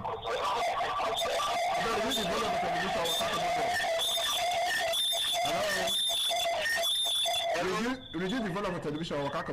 Okay, good evening. Your TV is on. Your Waka Commander. I know what make I cut you off. Your Waka Commander. Okay, Ibrahim, if you want to talk to us, once you call us, we don't already pick the call off your television. Or Waka Commander, we don't already hear. No listen to yourself for television at all. Until you get. More take this other call. Hello, good evening. Hello, good evening. I've been off your television already. Okay, good evening. I don't make you off your telephone. I say off your television and the rest. I beg, I won't talk for the last time, man. Once you call, don't pick your phone. Just off the telly. You go to hear my voice from your telephone, maybe from your television. I mean, because they tell this side, that make you know the which one be which one again. I beg, telephone, listen to me for there. Off your television, so we will get decent conversation. Hello, good evening. Hello, good evening. Yeah, good evening. What will be your name? Where do you call us from? My name is Emeka. I call from Port Harcourt. Emeka, how Port Harcourt this afternoon? Fine, sir. Okay, talk to us. So, I remember during 1983, over of people said, hello? We can hear you, carry on. Governor of Imo State, how does this man be that? Yes, 1983. Your daddy? Hello? We can hear, carry on. No more friend. That time my brother na very nice. Okay. So before he died. So during Bakwe time, no more friend. Come and vote your candidate were right. So for now, I don't remember when I did like to say, why? What did happen for now? During that time, nobody can say, come and take 1 naira, come and take 2 naira. See my candidate, they can go vote your governor. When they vote, go to your house. When the time don't reach, I am not result. This is simple. This is critical time now, my brother. I don't know what's happening now. This is not the word I mean, but. What did they happen now? Because they buy, they sell. You come with the other say, which one you go buy? And funny enough, I get one election ground one thing. When BC say they sell, they buy and sell votes. So a policeman sit down there, somebody comes and say, Oga Police, see this man, they buy vote, they sell vote and everything. He says, see what they make it come do now, this area make it come look. That's what they do for that place, say it no concern them and the rest. But we look one that thing there. People will talk and now say, this election, we say this one go do today, this one go do tomorrow, or do anything. What they call off-cycle election. Say they cause wahala. We know quite right, say because say they vote people, they go court and all of that. But in your electoral law, talk and say before they go swear person in and they go finish all the all the court processes before they go vote, they go swear the person in and all of that. You know, if we say we're supposed to do and make it be say all our governorship election, they do all of them the same day. So the one will be say any ruling political party when be say they now they want to do election, all of them can go gather, all the state governors, if not be all, most of them will come for that region, they'll go gather for that state. You know, if you say it they affect the way it's supposed to work. You take and be it they affect when now one of the things women they see when no good because why somebody to say maybe all governors that day at the election, they not will get time for the next one on. So we also do think how the legislator and the judiciary will feel help us again. Maybe to make sure say all the election and uniform election because now the team will also the judiciary now will also change because you can't be saying you need to track some people on bring some people over. Forget the way they take so we tell how they take do make them sit down look inside book well again to see everything do it will also save us money. Because it will also save us time. It will also save us this in-depth issue. Maybe by we say you go do this one here, do that one here, do this one here. Because make the also look out say as the student now 4 years. Once your 4 years finish, you go. If you not say you go lose 2 years too, you can't wait 6 months too. After you finish that 6 months, you go. So make we get that kind of uniformity for every election. So I would just say after this election, we will wait for the next 4 years because it may disturb for waiting man also plan. I get it that even the supporters say if they want to do that one, maybe also go put local government inside. No, just they do everything once and for all. Okay, make a thing government do. No, it will sanitize the system. It will help the system. I get it that because when we say yesterday you got 30 over 30. It will sanitize the system. It will come make the place. Everybody they work well. When you don't say 4 years, say everybody they come do so do. It will be the hour for corner. Everybody will begin great judgment because it will say maybe we dey work here. I never see the reason why people go dey shout for Osho State because your own day house. I get it now. You not go leave your own person. No, don't leave your own person. You go turn. So make our judiciary, our legislatures, when they sit down, look, carry light, look that place well to see how we will fit to get everything back in uniformity. That uniform election, off-cycle election. What will be your take on that? I agree with everything we talk. Now the modality. No, I want to add to that. Now the modality because everything they talk to are now strong constitutional matter, and it still refer to the question of say this tenureship. It be like say na juju thing where you both they call sacrosanct. Say they give you 4-year tenure, but the thing we suggest on that for be the good ideal. So as it just you come they think how we go fit do it. Definitely talks okay, you governor will be say they will cost come out for your this thing. You begin. Do your 1 year into the other person tell. Yeah, just like you do to the other person tell so that the person will start from that person will can do 3 years. Since the person a fresh ain't be in the first place. So they fit do those kind of things because by Bible say the law was made for man, not man for the Sabbath. The Sabbath was made for man, not man for that. We will see arrange the system.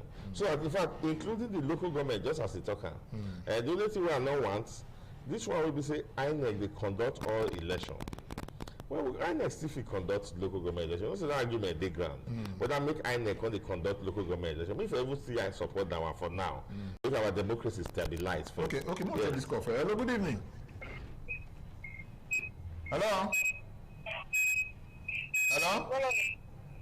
We therefore take you, make you be say you answer now. Serious matter now be say we dey talk here because of you now be say yes, I stop Project Kerry from talking, continue without this thing. Yet you no go talk your own for that side. You don't go good like that. Mash, believe this our brother go talk. Hello, good evening. Hello. Good evening, no. What be your name? Where they call us from?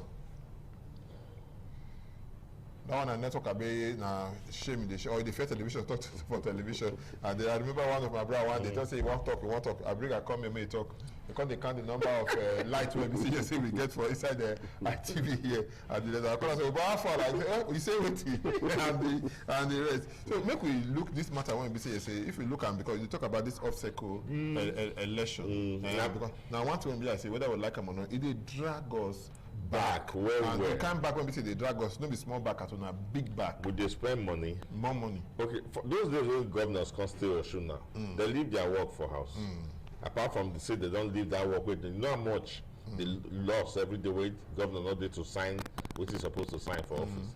They will pack everybody go play pool for one place. God forbid war even did that day. they shoot, they bomb or shoot. They'll kill half of our leaders with that for the country. More than half of our leaders. So they have security risk.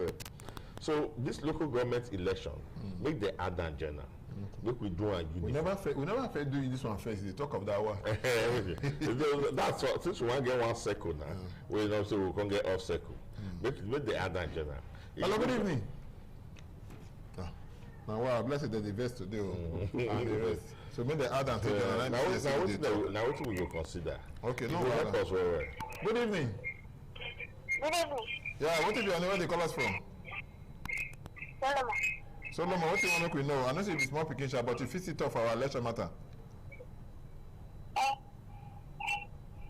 Okay, Solomon no want to talk because the way his voice take be. If that say don't leave Papa don't leave for Ghana and carry and take the play now. Maybe Papa don't know say if phone there for a picking hand. So some of them be when they see number for television, they go like to just the user like that. Maybe they just die the number, which is not supposed to be at all. More get the blessing, this one no go do like that. Hello, good evening. The blessing network still gets your own issue for inside. All of them will just be like that. Make we look the violence when they say a come, no go back to that for inside the election. So much so, a serving senator, Father Osin, his name now don't go everywhere. They talk and say if you no vote for this political party, they may they kill the people when they say they for the other this thing. At the end of the day, he come and say, no be waiting, he talk. Even when they see the original one, say somebody they record, I say, they record me. You don't understand? People know. How come they look at him? Say, if this kind of thing they happen, before notice they happen, you come become normal thing. And that one I be the fear. All this our custom, what we see in our tradition, our custom. Now what people they do before? Some of you they go ask yourself, why do this? You go say that some people they do. You don't even know the origin of the thing. You don't know why they do it. Because they do it like that, we don't look at that. All this kind of normal, this kind of thing is supposed to be normal thing. Because guy how you talk about and say that they can't even say they follow election. But that can talk, it cause big wahala. It goes to show the type of leaders we will get now. Now, what you I tell you just now, say that person when good for house, is good for church. Yeah. Church, if church they change it. No, when the change person. So it goes to tell you, say that kind of man now go look at constituency. Because constituency they are also suffering. You don't get anything to deliver. You know if you still make you don't vote for you, they keep person. You when they vote for. But now APC man like you now. You supposed to know my stand for any issue now. APC man like me no mix and you begin talk now.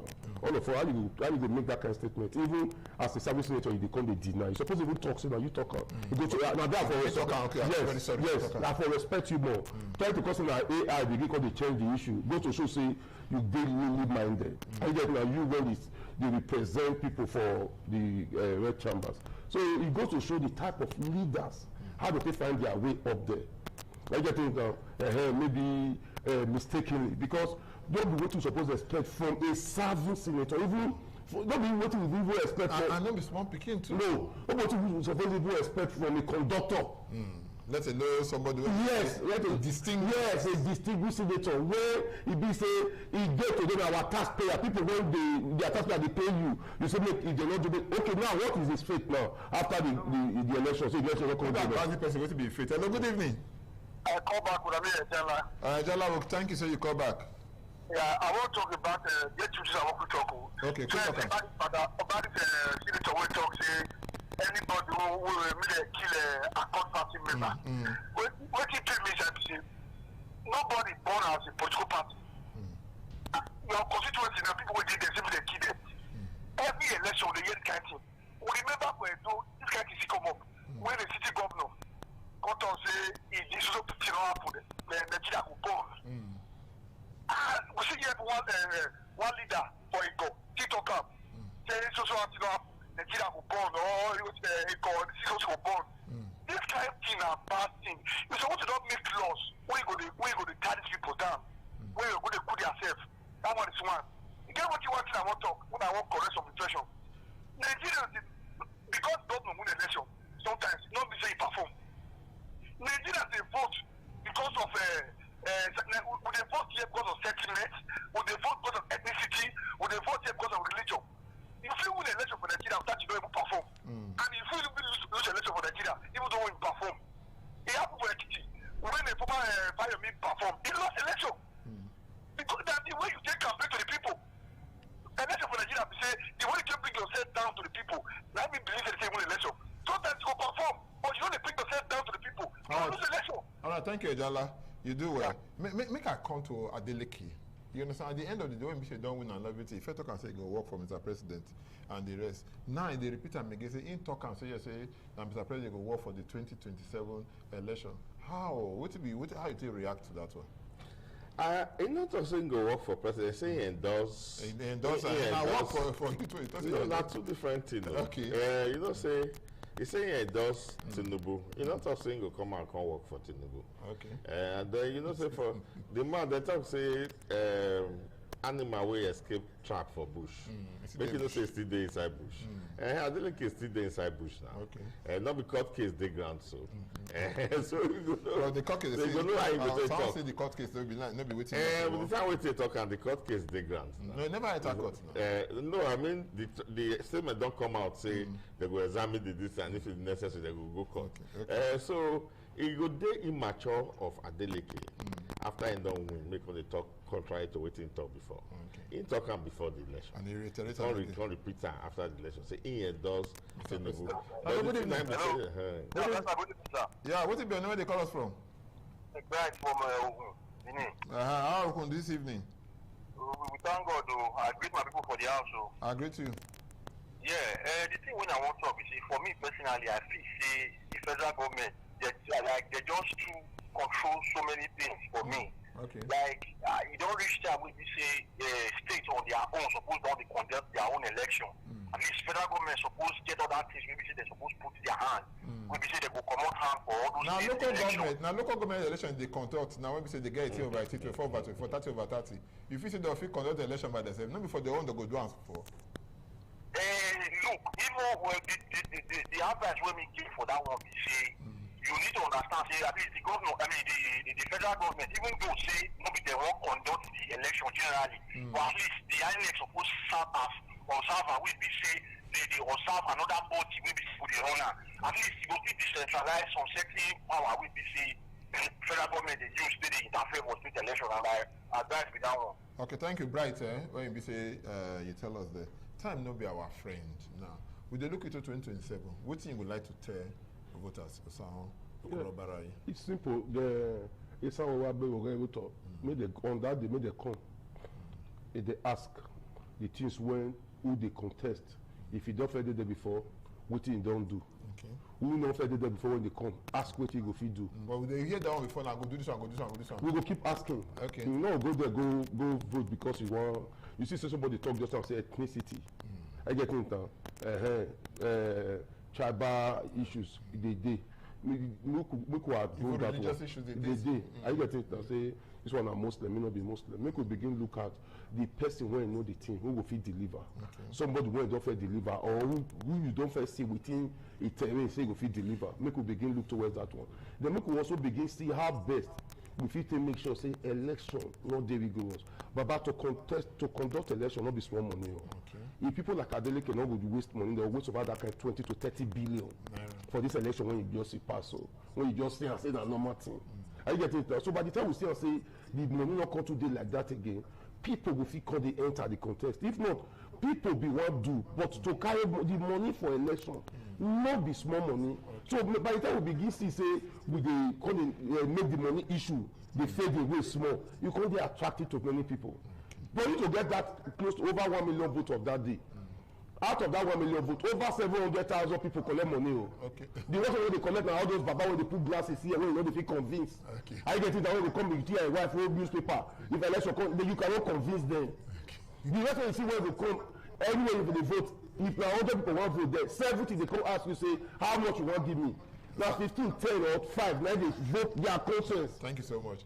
Man, leave on with you. What you would like to advise our people? At 2027 they come. The way they take come out for sure. Where people come out like that. You see, when plenty people go come out, whether they collect money, they not collect money, not the same will of the people. Because as soon as many for us, now they give each other heart. Now you come to go and say, now they tell each other the truth. Because now be voters. That, sometimes for that voting lines, and then they shape some people. You know, understand? Because okay, plenty people believe this way. I believe say with some people. And we do them. See, and because for instance, 2023 will be election. It proves say money still get a place, but money not be everything. Comrade Christopher Ojekere, thank you. Thank you. God bless you. Our brother Osan Okoro Obaraye, I greet you so much when we say you come. And I greet all people that when we say you call into the program, you call twice. God bless you. Thank you so much. We thank Brett when we say you call and make a call all the way from Port Harcourt, and even Solomon when we say you call. My name now Thomas Sado. Until next time when we say we go see, I'll leave you with this one. They don't give deaf man name, may they call and make your answer. They only they call and that name. So as you, when we say you know deaf, you cannot say in there. And good evening.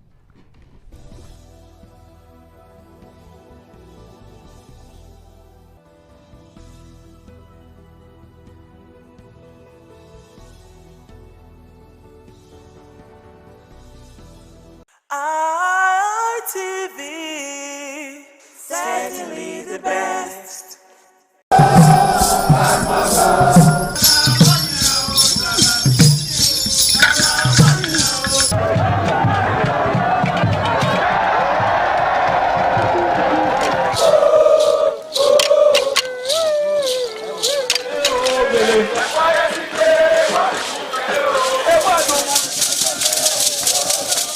The Ugewe is the final ceremony of the series of festivals.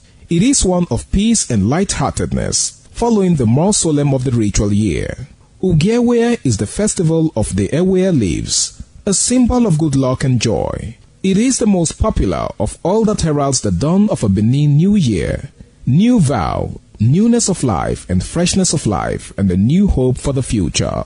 In the evening, the Ewe leaves are presented to the Oba of Benin in grand style in a colorful ceremony. The Ihogbe Society, amidst singing and dancing, bring the sacred leaves that symbolize good luck, blessings, peace, and prosperity. Each of the senior members of the Ihogbe proceeds to give the sacred leaves directly to the Oba of Benin, and others put theirs at his feet.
Ayọ̀bá sọ̀jẹ̀ àyè ẹ̀tọ́. Ayaba soja aye. Ayaba soja aye. Aye. Yakinudo enuwe. Yago mani yakwa akinudo enuwe. Ibiago mani yakwa akinudo enuwe. Ibiago mani yakwa akinudo enuwe akin. Enuwe. Ọba la tọpẹ. Osanore. Umadogemo agboye ni awoge wae ewae nori ọba Osanore ọba Umadogemo agboye ni awoge wae ewae lelo bi afare o ọba nije ọba ire o ọba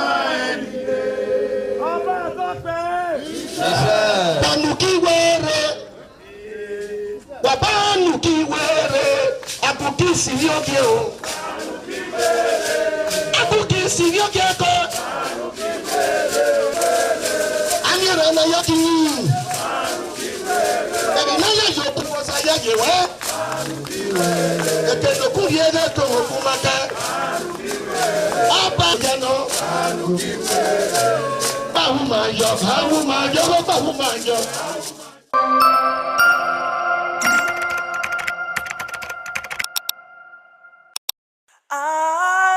ITV, certainly the best.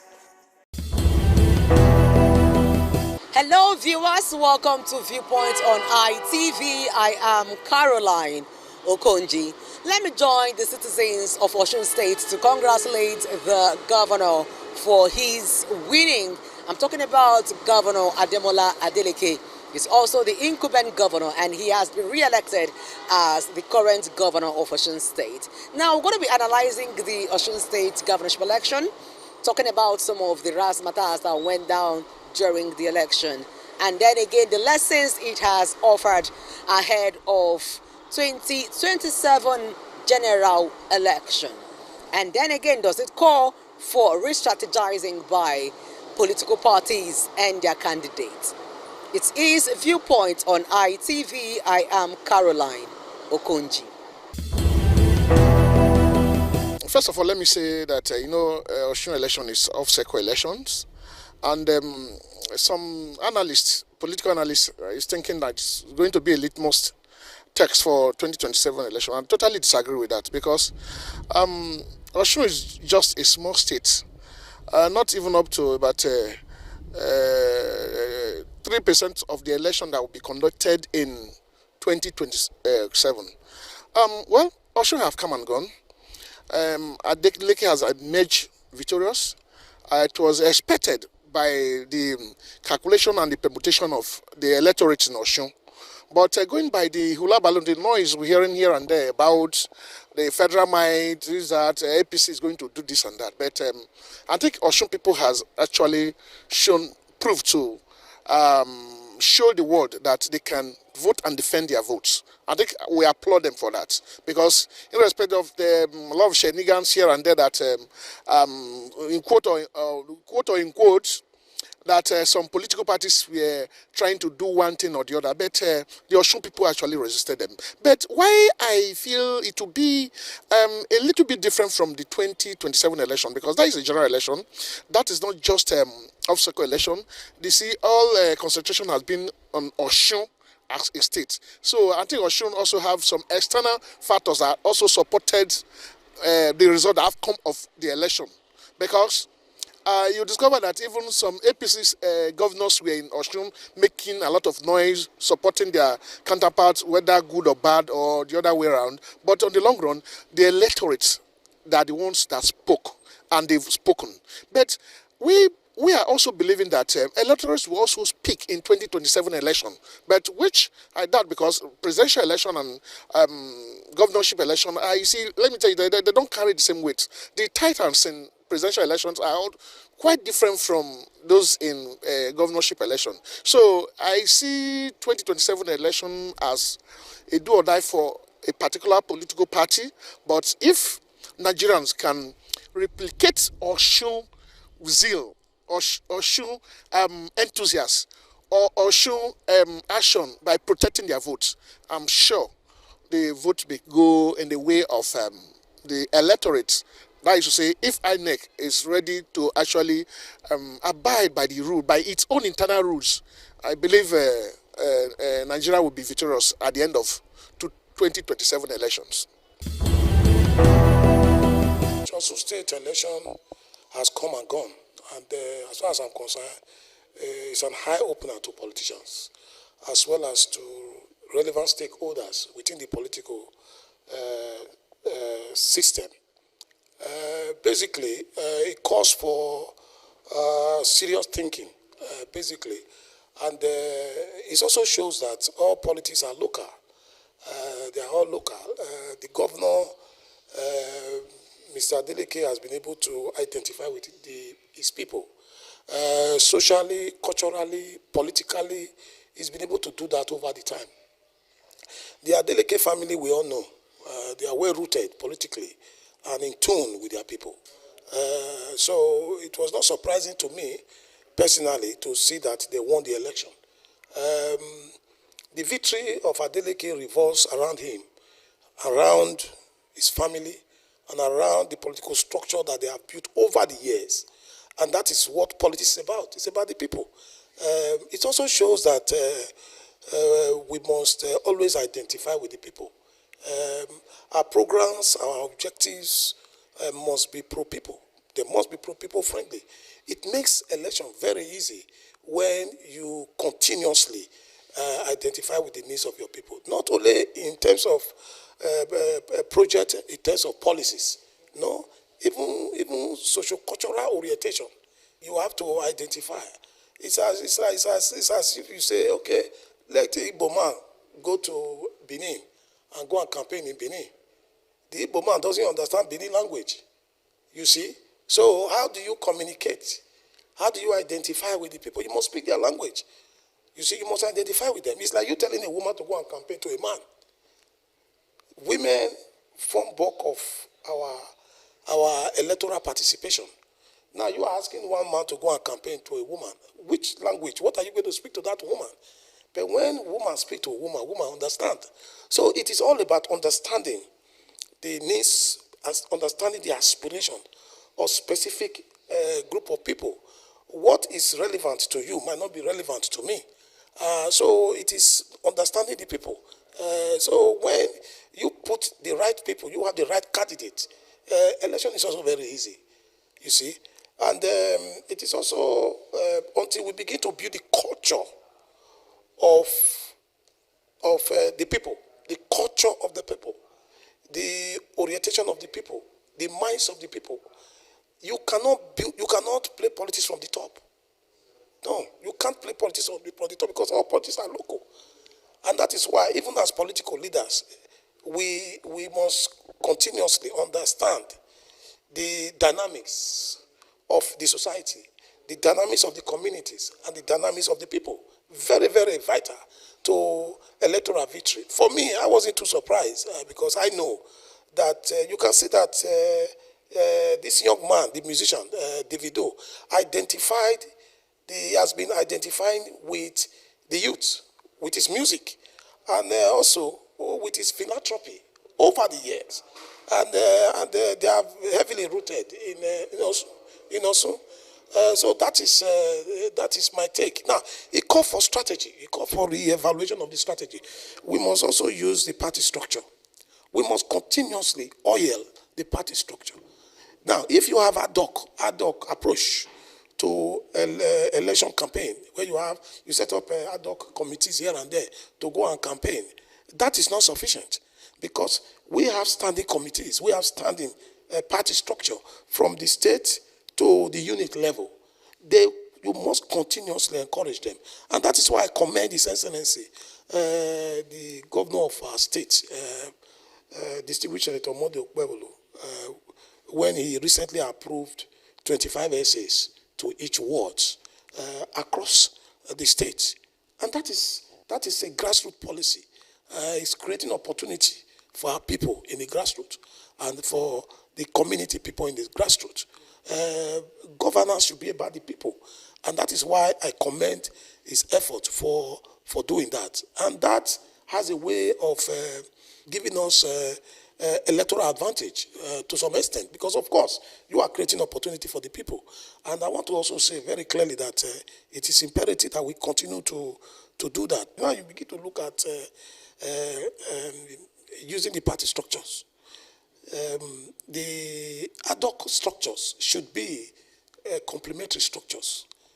Should not be the main structure driving the process of campaign. The party structures must, because we have party structure, but you need to ensure that these structures are revitalized and these structures are supported for campaign purposes. I want to say that 2027 should have this in mind. As a party, we also need to have that focus, that all our structures across the nation, across the country, we must also make sure that they are awake and they are alive to their responsibility. But we, the leaders must continue to oil these structures to ensure that these structures are there so that when it comes to election, they are there to go out there and do the campaign. The women must speak to the women. The youth must speak to the youth. While the men must speak to the men. The needs of the children must be met. And the collective needs of the people are subsumed into these small needs of various groups. And that is why we must ensure that we carry all groups along. Because at the end of the day, when it comes to election, it is the people that we vote, not animals. And that is why we must ensure that we do that. So the strategy has to be people-friendly. The strategy has to be people-focused. Politically, socially, and economically, we must carry our people along. It makes election very easy. So that is my take. I know, even before now, that the governor of Osun State has been in tune with the people. But in terms of performance, has he really performed as a governor? I don't think so. But in terms of acceptability, yes, that has always been there, because there is a way you connect with the people. First, you have to be accessible. Secondly, you have to understand the language of your people and the needs of your people. You might not be able to meet all the needs in totality, but understanding them and relating with them at their level, when the time comes for the election, they will identify with you. And that is what happened in Osun State. The Osun governorship election has come and gone, and it's an eye-opener to those who think that they have the power to change the will of the people. Those who think that power do not belong to the people, that power belongs to the ruling party. We know that it was by a stroke of luck, as it were, because all the federal minds were all there. But again, when I say stroke of luck, I mean by the will of the people who were desirous to keep what was theirs against the nuisance comments, political toggery, and leadership rascality as shown by stalwarts of the ruling political class who came making noise, including the show of shame as exhibited by aides of the governor of Edo State, who went to a city that was not theirs, who had no voting rights, who had no accreditations, who are no residents of Osun State, going to speak without fears and respect or even regard for a constituted authority, to say they wanted to smoke out a government that had a right, to power in Osun State. Again, lesson learned is that power belongs to the people. And that people should not think that power isn't transient. It doesn't stay in one place. And that you have power of the federal at your disposal does not mean you should undermine the rights of others. Yes, people should learn to respect the will and the views of the minority, even as much as the right of the majority should speak. Having said that, I'm sure it's a lesson to the governor of Edo State in the very first instance. Yeah, of course, his politics, he has a right to contribute and participate in the politics of the state as it concerns his political party, but he must do it with a sense of humanity and being humane in discharge of his political strides, if you like. And again to 2027, what's the lesson and what's the take for 2027? This may not be a sign of victory for 2027 for other political parties if they don't come together.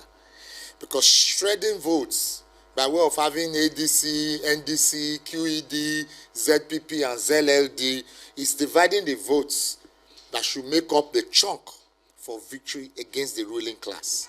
Therefore, if you ask me again, it should be a lesson that they should wake up and galvanize votes. For instance, just look at if they had the votes of the ADC candidate, about 17,000, added to that of the Accord Party. That would have also further catapulted the numbers. So they should learn to put all their votes together, because crushing the incumbent wouldn't be as easy as they think. Therefore, I will say this, that the political class gathering together as opposition party, whether NDC, ADC, NDC, NNPC, NNQD, should look for a way to put together their votes. Like as in the time before the 2015 presidential election, where they had a major merger of the major political gladiators to galvanize votes for a single opposition candidate. Otherwise, I do not see this incumbent as ready to leave. Yes, the razzmatazz, yes, the hues and cries, yes, the paparazzi, and of course the response of the people, both of Osun and neighboring states, and well-wishers that the APC referred to as whalers, created a reason for them to tread also carefully. But that may not be the case in 2027. Because the Emilokon, who we know, that came in by hook or crook and by force in the last presidential election, will be ready and willing to do even much more than that. Now there is a sitting government. So, it's a warning. It's not a victory. Yes, people are thinking that the victory of Osun is enough to say that the 2027 presidential election is a walkover. No, not at all. This is just a litmus test. If you ask me, the APC wants to see and feel the pulse of the people so that they know how to prepare for 2027 presidential election. It is not a victory. They saw this. Therefore, again, the people must gather together and never be deterred. Because if you do not vote in 2027, my brother and sister, they will use your space to rig elections. But if we all come out en masse to vote for candidates of our choice, there will not be voting for them to allocate, because when you don't vote, they have votes to allocate. I think that's just about the 2027 election. But for people to think that because Adeleke won the 2026 governorship election in Osun, and that the results came out as it is today, that they are going to allow the results be in 2027, my brothers and sisters, we are joking. Go and get prepared. It is going to be a showdown. It's either you are ready to take it, or they will take it even under your watch. I will start by, first of all, congratulating the people of Osun State for voting and standing by their mandate until they made sure it was pronounced and realized. I commend them. They have showed good example to Nigerians. They not only show to Nigerians that, yes, elections can't be rigged unless there is the active participation of the electorates. I mean, the electorates see this is the direction they want to go and they are convinced and they stand by it, there is nothing that they cannot achieve. So for that, I said the Osun State people have come to further assure Nigerians that when you actually go all out to vote, nobody can write results. INEC cannot cancel results, and INEC cannot do anything about an election when the election is done and the people who are the actual voters make up their mind to vote, stay until their votes are counted, and escort the results straight to the collation centers until the results are made official. I think for those of us in opposition, it is a very, very good signal to reassure our followers that yes, there is the incumbency factor. Incumbency only work when the government in power is doing well. Incumbency cannot do anything when the people are dissatisfied with the performance of anybody in office. If you are not satisfied with the person who you have elected into an office, the election time is the time for you to express your feeling through voting. And when you vote, you stay until the votes are counted. Your votes will count when and only when you want it to be counted. If you don't just vote and abandon the process and go back home to sleep, instead of staying there to ensure that the votes are recorded and announced and the actual winner of that mandate is pronounced. Then, yes, it's also a lesson for political parties. It depends on what side of the divide that you are in. In every party, the first thing is performance. If you perform very well in terms of the economy and the welfare of the people, you can be rest assured that the people will stand by you. And then coming to the internal party structure, if you're able to keep your party strong by having strong internal democracy, you prevent unnecessary wrangling, factionalization in the party.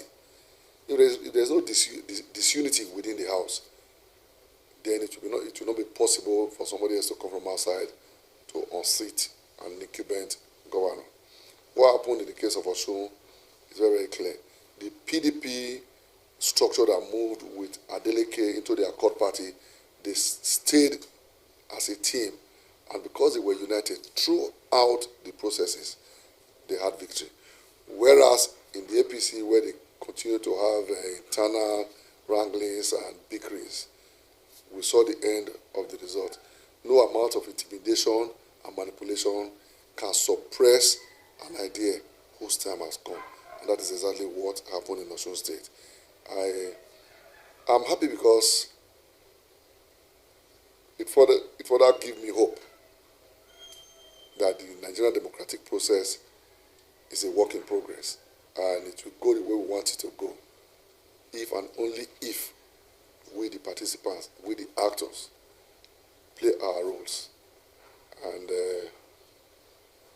it's a very, very good thing for the opposition. I can tell you that. You will see that even with all the number of governors, senators, ministers, government presence, security presence, everything they use, instruments of state, nothing could be done to change the will of the people of Osun. And I must also commend Mr. President, because after the whole thing, yes, I heard, I didn't listen, but I heard that he also put a call to the Osun State governor to congratulate him for winning. If that is true, I want to commend him for being the president of all Nigerians and not just the president of the APC and APC members. And lastly, I want to once again congratulate the governor of Osun State and urge him to continue to stay with his people. When you stay with your people, there is nothing anybody can do to take you out unless your people are the ones who make up their mind to take you out. Power, like we used to say in PDP, stays with the people. And it is only the people that can decide who takes their mandate and go with it. has come and gone, and victory to the opposition.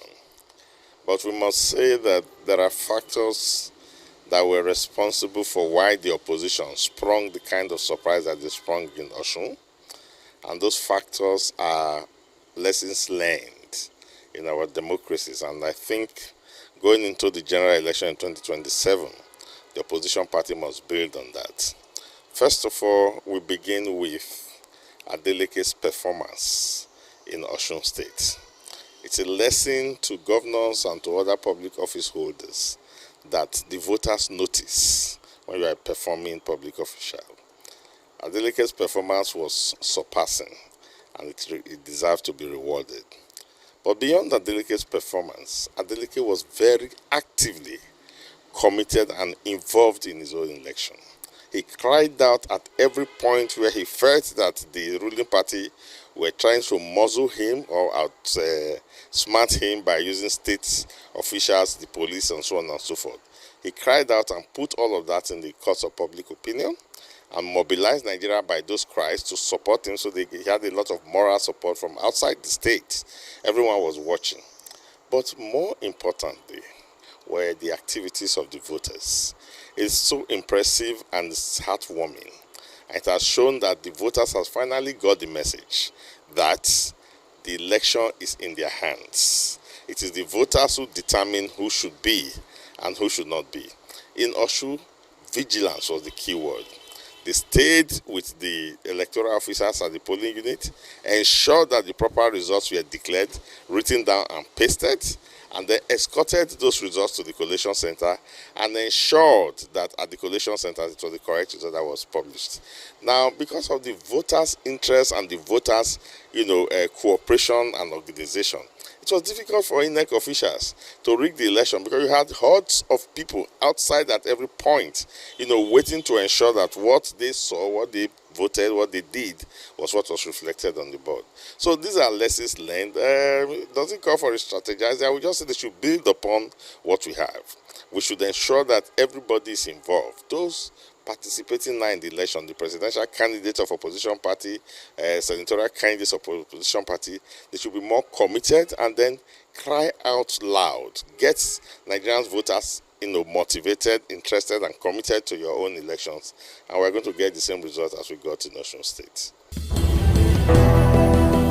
Well, congratulations still goes to the governor of Osun State from our respondents. They also expressed themselves, saying that the election that took place in Osun State shows a clear demonstration that power truly belongs to the people, and that is what it's going to be like come 2027.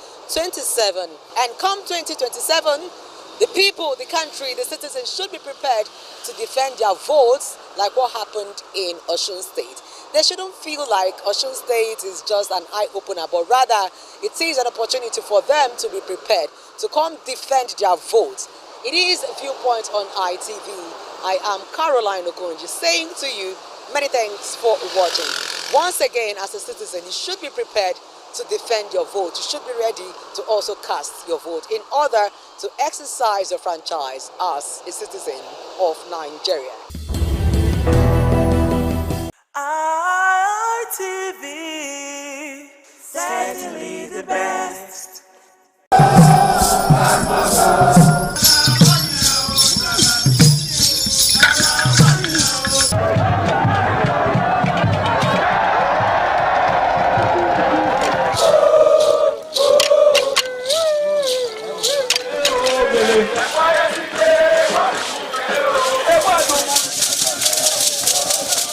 This is Aqua Game, a popular game in Africa played by our ancestors to entertain themselves after each day of farming.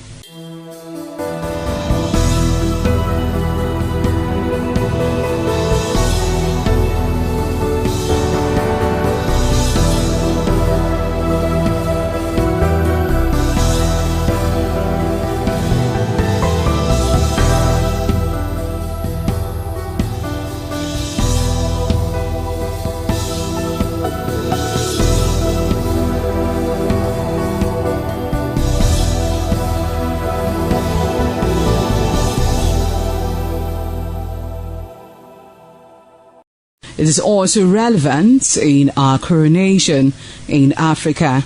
It is a sport and indeed very interesting, as every seed had a role in the game.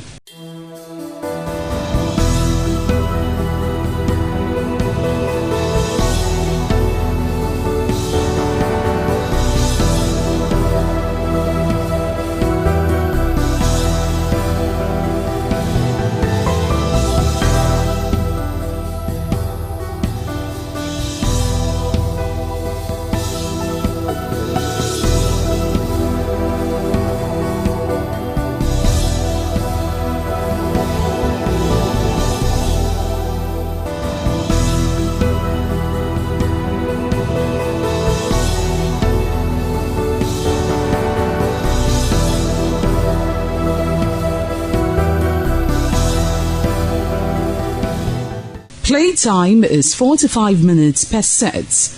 There is no age limit as long as you can spin Akwe seed. Ayo or Akwe game, known as the game of intellectual. This game requires a lot of mathematical skills.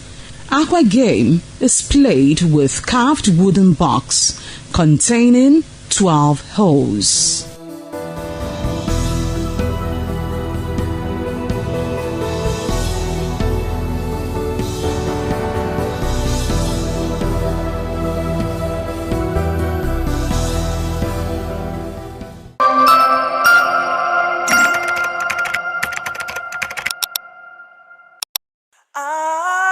ITV, certainly the best.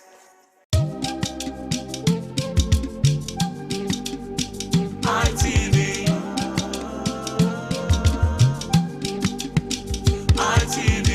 ITV, certainly the best. Top of the evening to you, ladies and gentlemen. It's another lovely episode of your favorite men's rendezvous on television, which is the Guys Hangout Show on Independent Television, reaching you live from the city of Bronx. Yes, of course, I love to call it a city where the king is truly king. Now, for starters, the Guys Hangout Show is a show that, teaches men to prioritize themselves and to put themselves first, and of course to invest in themselves, because it's no news that society looks up to men a lot. A whole lot is expected of men in the society, from protection to provision and what have you. Now, if you don't have to give, you really can't give. Just like they say, you can't give what you don't have. So it's very important that men learn to prioritize themselves and invest in themselves. For that is the only way they can actually have to give to others. My name is Harry Aigboje, and of course it's my pleasure to have you join us on this beautiful episode of the show. Now, to take a look at tonight's discourse with me are two beautiful, two amazing, two viral young men right here with me, and together we're going to be doing justice to the topic. Now, to my far left, of course I always love to start with my far left, is someone who is a colleague and also a public affairs analyst. He goes by the name of Michael. It's good to have you, Michael. It's great to be here again. Thank you very much. Welcome, Michael. How's your day been? It's been great. Wonderful. You look great. Thank you, and you too. Thank you. All right, seated next to Michael, seated in between us, is a public affairs analyst as well. He's a member of the family. He's a brother, a colleague, and someone who is very passionate about things that have to do with men and masculinity. He goes by the name of Ramsey Uwaila Abu. Good to have you, Ramsey. Thank you, Harry. It's always a pleasure to be on the show. The show has given us a platform to help correct some of these things in society that needed to be corrected. Absolutely. I mean, it's a pleasure being here to talk about some of these things that affect us, because what better platform is there than this, right? Yeah. All right. So we have a very important topic before us, right? A very interesting one. It's something that has to do with young men and their finances. Okay? So first of all, like I said in opening, a lot is expected of men. So one of those responsibilities that society has placed on the shoulder of men is the need, for them to meet their financial obligations. And what are those financial obligations? Taking care of everyone around them, right? Of course, a man gets to a certain age and then society already expects him to, lift his family out of poverty, so to speak. If he has a mother or a father, he's expected to take care of, them. And then if he has a woman in his life, let's say he's not even married yet, it's just a girlfriend that he has. By default, society expects him, to live up to certain financial obligations, like, giving her money for upkeep. And then, of course, there's this maintenance money, right? Hence, you hear some women telling some men that say, can you maintain me? Can you take care of me? Now, we're looking at how relationships, dating, affect the financial potentials of young men of this generation. Now, why is it that when a man doesn't have money, let's start from there, society doesn't seem to, take him seriously? Thank you very much for that. Oh, it's quite unfortunate that we're in a system, a society whereby the poor doesn't have no words of their own. They don't have a say. You can't talk. In this society today now, we have many persons that are pressurized. All right. Now, if you don't have money, you can't belong.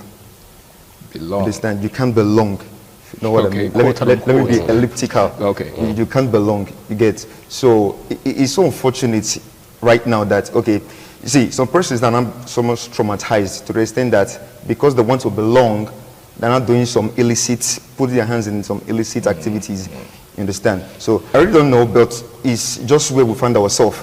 You get. So if we can change that kind of parochial mentality, I can't, because of, see, some persons find themselves in a particular situation which is not their fault. You get. You just have to live with it and do your level best to come outside from that from that situation. It doesn't mean that you're going to stay there forever. You get. See, some of these youths today, they don't have to be pressurized negatively. Because you want your voices to be heard, you're going to start, putting your hands in one or two dirty, prescribed on things or the other. You understand? So it's just quite unfortunate that until you have it, before you can, be there among the chosen ones, in quotes. Now, thank you very much, Michael. Ramsey, there seems to be this growing trend, especially in the media space, right? Okay. Of men saying that relationship has become like a poverty alleviation scheme. Right? So a lot of guys are now shying away from relationships. Some will just tell you, say, I'm no longer interested in relationships. Some, have made up their minds to abstain from anything that has to do with relationship because of the attendant effects, because of the features of such relationships. You are in a relationship, for instance, and certain things are expected of you. Even if your girlfriend isn't asking you for anything, even if she's not directing, in her demands, all it takes is just for her to complain about certain things. Some people call it indirect mode of asking. She tells you, "Oh, my rent is due." Yeah. Right? I need to make my hair. I haven't made my hair for the past 2 weeks. She didn't ask you, but she's asking you. She didn't ask, but she just, do you understand? And then, as a man, I had a friend that once said that, say, imagine your girlfriend complaining to you and you can't do anything as a man. That makes you less of a man. And this is the sad reality of a lot of men of this generation. How did we get here? Yes, there are still some girls out there who knows what they are doing. I think I will fault those guys who went for what I call outer beauty, what I call a coconut carrying a human hair, what I call an empty brain, wearing makeups and all that, who sees you are going for that girl, who sees you as a poverty alleviation scheme. If she can afford these things in her father's house, why would she disturb you with these things? The problem, I know many girls out there will say, okay, if you can as well get whatever it is you are doing with her, having sex with her and all that, why did you decide to go for her? But the truth is, it is not a market thing. I didn't buy it. I am not paying for it. It's not transactional. Thank you very much. It's not transactional. Now, for a man, if you are a man, you should be able to take a stance and say, I will only go for that lady who is career-oriented, who is focused, who wants to do something in life besides depending on a man.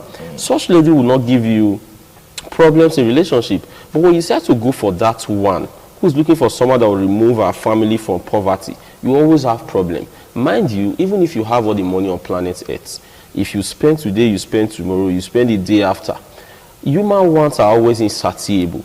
The day you don't have, should go for the higher bidder. Then the next person will continue.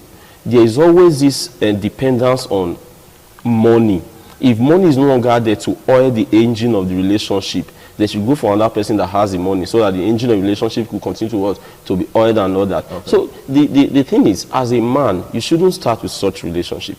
The way girls say, I cannot date a broke guy, I don't know why guys are dating broke girls. What is the first sign of a broke girl? That's a serious one, because yes. I mean, it's been generating lots of controversies on social media, because that's where we are right now. Some guys are saying, you know, if ladies are saying they can't date broke guys, then I think it's time to start they're paying them in their own coin. So we're not dating broke girls. So the question is, where would that take us as a people? Because what that actually has turned relationships to is, you know, a trade by barter thing. Yeah. Right? So, I mean, in those days, we heard of most of our parents, our grandparents, you know, fell in love. There was true love. They fell in love without much financial consideration. That was not to say that they didn't care for each other, or that they did not, you know, feel the need to want to buy things and give, I mean, give gifts to each other. But nowadays, these relationships are hinged on these things. Yeah. So if you take these things away from relationships, there will be no relationship. There will be no relationship. So my question is, what does the future hold for young people? If we continue like this, there will be no marriage. The only thing we'll have will be wedding ceremonies. And these days, many girls are even hyping or putting all their hope on how their wedding is going to look like, instead of thinking of how their marriage should look like. And that's because they have tied the whole of their life to the financial status of a man. Sir, if all men can decide to say we are not dating a broke girl, it will bring us to normalcy. It will bring us to what we call real marriage. Okay. No, when the Reverend Father says for richer or for poorer, some people say for richer, he knows that there will be time where there will be what? The worst. It's not going to be good all the time. So this time when things are not working out well for your man, will you still be able to stay? Who is that man that is so rich that at time there will be no hiccups in his life or financial status and all that? Definitely there will be time when this man needs money. Will you still be there as his wife? So when you start a relationship with money, I can take care of you. Can you afford me? Yes, I can afford you. As if they are products. We only afford things that we buy, we use and done. Commodities. How can you say, as a human being, you are asking a man if he can afford you? Like you are some sort of commodity. Then you sold your rights, you sold everything, he can afford you. Then he owns everything about you. And later you come outside to say you are a feminist. Women should be given equal rights. When you have been bought by a man, you ask if he can afford you. So the problem now is, guys out there, look for a woman who is a real woman. A woman who knows that she is in life, not because she just wants to depend on a particular man, but to make money herself and going to marry. For such women, you enjoy marriage.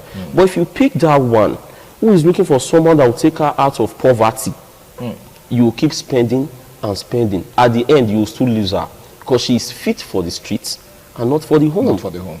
Okay. Now, we pray that we do not end up with one of those that are suited for the streets. Now, Michael, Ramsey just said something about some men's poor choices. He said that a lot of guys that end up with such women, it's because they actually went for such women. But the question on my mind when he was saying that was, how many good women? Because he said that there are women that do not share that mindset. But the question is, do we have enough of such women to go around nowadays? Do you think so? Do you think we have enough of such women to go around? Yeah, of course. First of all, I think many persons, many of these females, they're living bogus life. You want sports hits at the outset of the relationship. Exactly. When they enter it, they lose their wrapper, they lose their exteriors. Because you begin to see the real color. The real them. Because at the outset of the relationship, because you are a safe piece for them, they will just show you their good side. But when they are in, they begin to show you the terrible part of it, and you start wondering, like, I don't understand, is this the person that I was with? You know, like from your question, you said, are there good women, enough good women to go around? Yes, actually there are good women to go around. So you think men are looking in the wrong places? No, the thing is that actually there are many women like that can go around, but you see, most guys today, they go for what they see. They're looking for voluptuous women. Oh wow! Like when I take this girl out, people be like, wow, you really select. Wow. They're not looking for the interior. Just check out for the lady's eccentricity, how she behaves. Is this a lady or a wife material? So you're saying, in essence, that some guys are more interested in the outward appearance. Of course. You know, like you just said, some of them have this mentality that, oh, well, I mean, I have to pick a girl that will suit my personality. Good. The type that, you know, when I step out with her, everybody will be like, wow, this guy chose well. That is, you know, because of this parochial mindset, they're looking for who they can showcase, who they can flaunt outside, like this is somebody that they chose after. You get, so that kind of thing. Now that woman, she knows this is why you actually chose her. Okay. You get, but she wants you to keep feeding her like that. She makes that threatening you, like, if you don't, I have other persons that I can go and be with. You understand? So because of the parochial mentality at the outset, you get, so there are actually many of these women to go around. If the boys choose relax, you know, to look the right way, to look the right direction, there are actually very, very many to go around. Understand? Now, Ramsey, I think, because a lot of times we accuse women of being too materialistic, right? So what you guys have said now is actually, it actually puts men in the same category. Because, I mean, if women are looking for superficial things in men, men are also looking for superficial things in women. In women. Like, the question could also be, are there good men to go around? Okay. We only have few. The kind of men we have these days are men who like flashy things. Who, like he rightly said, who love voluptuous women. Women who they will present and their guys will like, you tried, you are a man and all that. But without thinking about the character, the content of this woman. But then there are beautiful girls out there who also have good character. If boys actually calm down, look, see, for everything there's a reason, right? So at the outset of everything, look out for is this the kind of, like you rightly said, is this the kind of person that will give me peace of mind? See, heaven is a place of splendor, but it was war. So in marriage, no matter how rich you are, there will still be, you know, some sort of problems, you understand? So this particular girl I'm investing on, will she become a liability on assets? That should be the rhetorical question you ask yourself. Should become a liability on assets. That's a $1 million question right there, because I think this is a question that a lot of young men don't ask themselves. Okay, they are easily carried away by the superficial things, the glamour, the glitz and glamour. She's a fine girl, you know, she speaks well and all of that. Ramsey asked the question earlier, how long will this sustain the relationship? What happens when the wrinkles begin to set in? What happens when she's no longer that beautiful girl that you met the first time? What happens when all of these things begin to change? Will she continue to be that, you know, person that you met that first time? Now, Ramsey, what do you have to say about what the question I asked him? Now, the fact that a lot of guys really can't give account of give a reasonable account of their expenditure annually as per relationship. And their expenditure is on the relationship. That's where their money goes. See, the truth is, when I see guys trying to make a woman comfortable by spending all his money on the woman, using the word I am maintaining my woman and all that, I begin to marvel, like, do we still have some foolish people in this society? A woman that was given high latch, she said it's not enough by God, she added to it. Okay. A woman that removed the eyebrow, she will remove it with razor and draw another one. A woman that as well decided to increase her bum bum.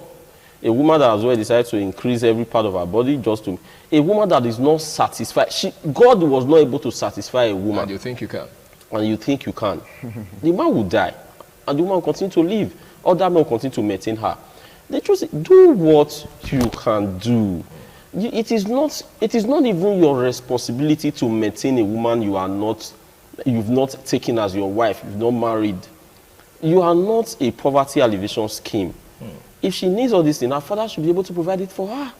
If her father cannot provide, her other brother cannot provide, her family cannot provide, she can't even provide it for herself.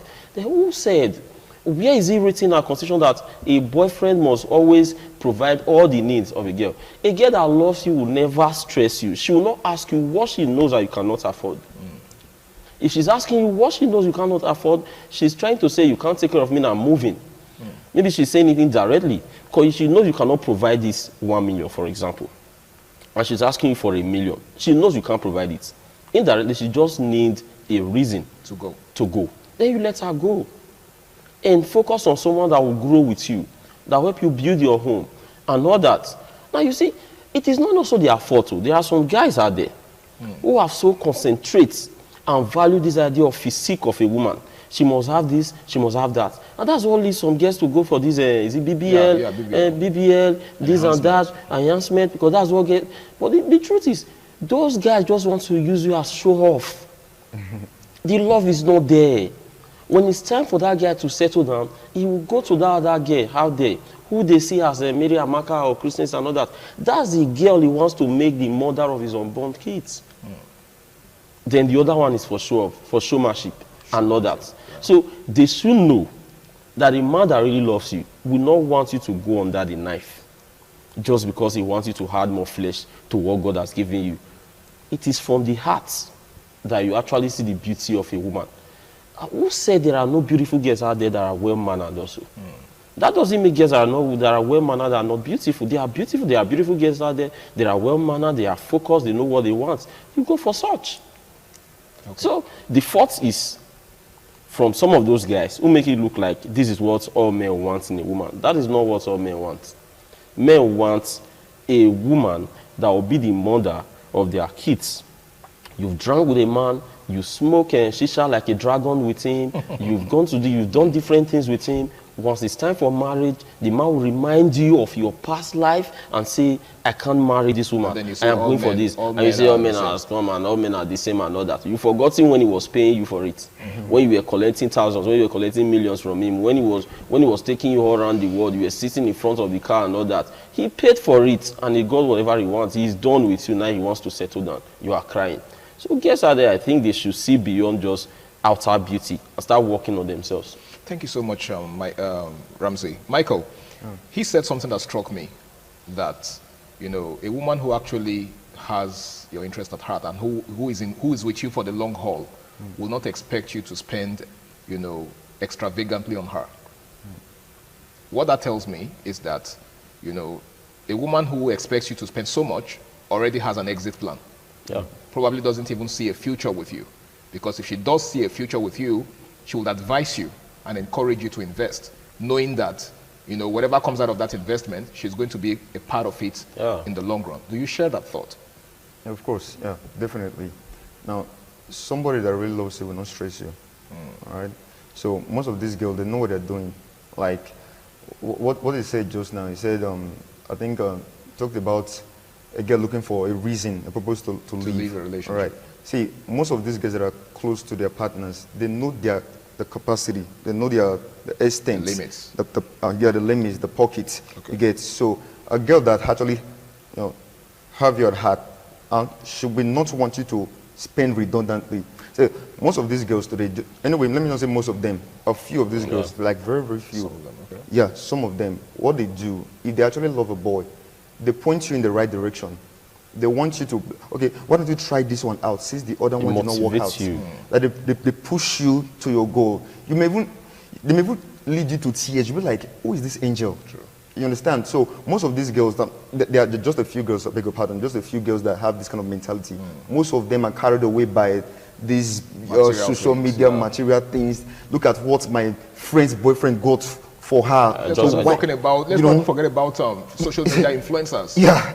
I just got a new hair. Yes. My friends used to see it. Yeah. So her boyfriend bought it for her. You get. So as we're moving together, I was the black sheep. I was the one that was left out. Look at them with their, you know, their exorbitant hair. She was under pressure. Just look at, yeah, you understand. So this kind of girl, that is, if Grandma Cooper met me, I would say that's the reddest flag. You understand? Okay. So you understand. So that kind of thing, if a boy spots such error or such thing, nobody should tell you to, according to the balance, to borrow more leg and run. Okay. You understand? So a girl that really, really loves you will not overstress you. All right. Now, yeah. Ramsey, what's your advice for young men who are in one-chance relationships? Okay. One chance in terms of, you know that the person you're with right now doesn't really have your interest at heart, but because you're already emotionally attached, you don't know what to do to opt out. What's your advice for such? Let me remind them. Less than 30 seconds. Yes, let me remind them, if they've forgotten that you can give a woman everything.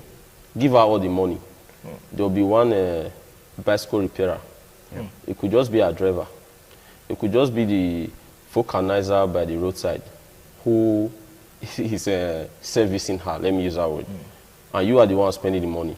women don't even know what they want. They can fall in love with anybody just for anything. Okay.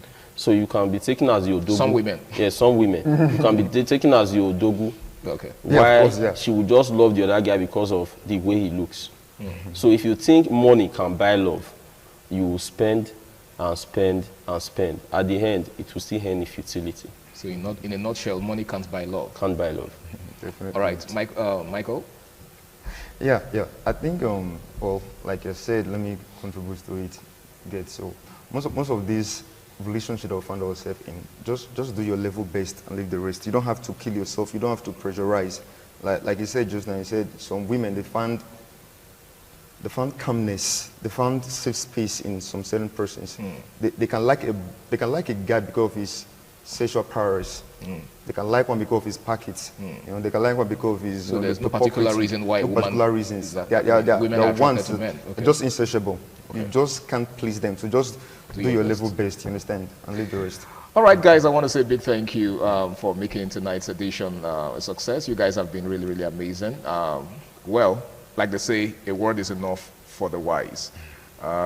You really can't go beyond your limits. Every human being has a limit, okay? And the moment you begin to try to stretch your limits, that's when you begin to wear yourself out.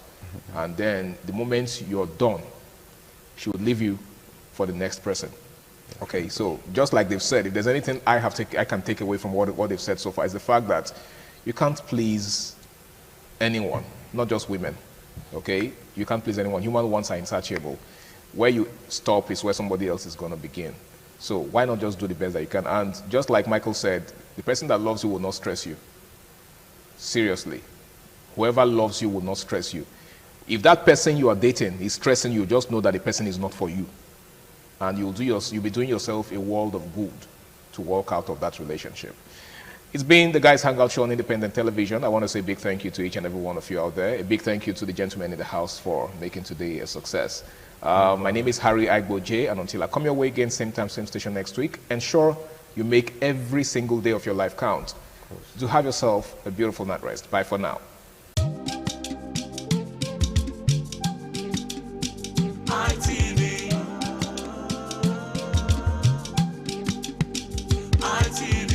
ITV, certainly the best.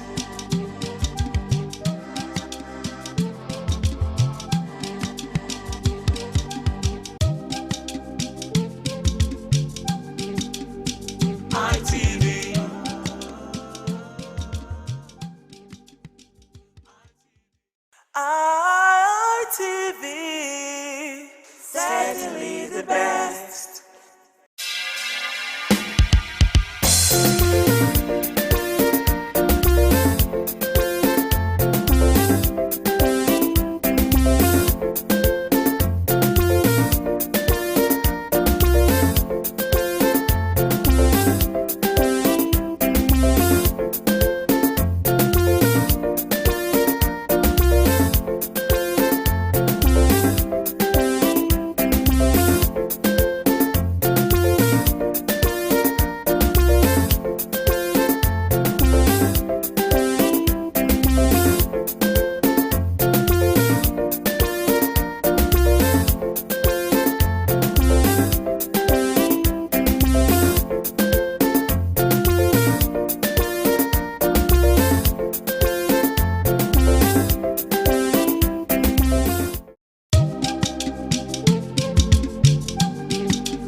ITV, certainly the best.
certainly the best.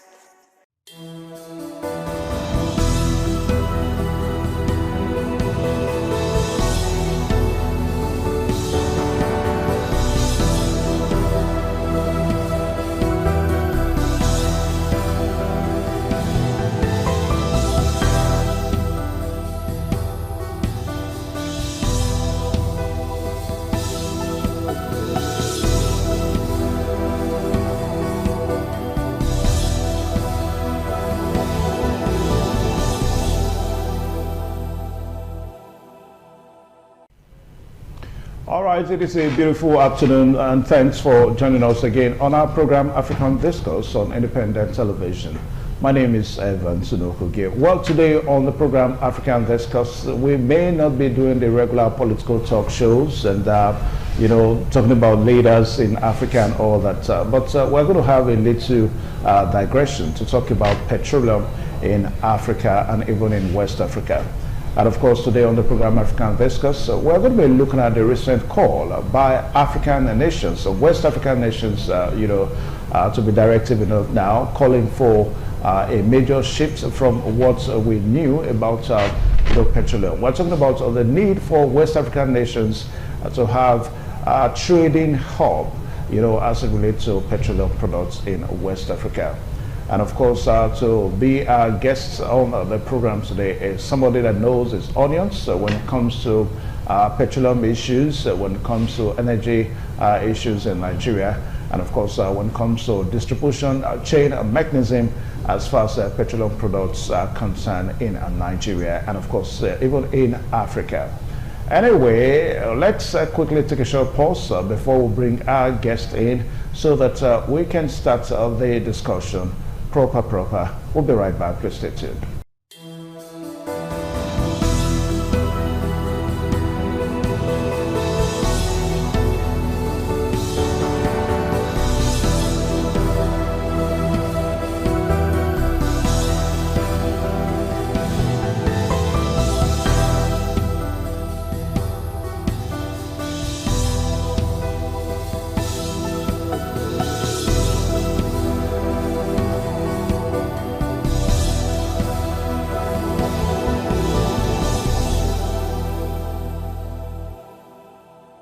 All right, thank you one more time on the program on your television, African Discourse on Monday, and you're welcome to the show. My name is Evan Sunokugi, and you're welcome.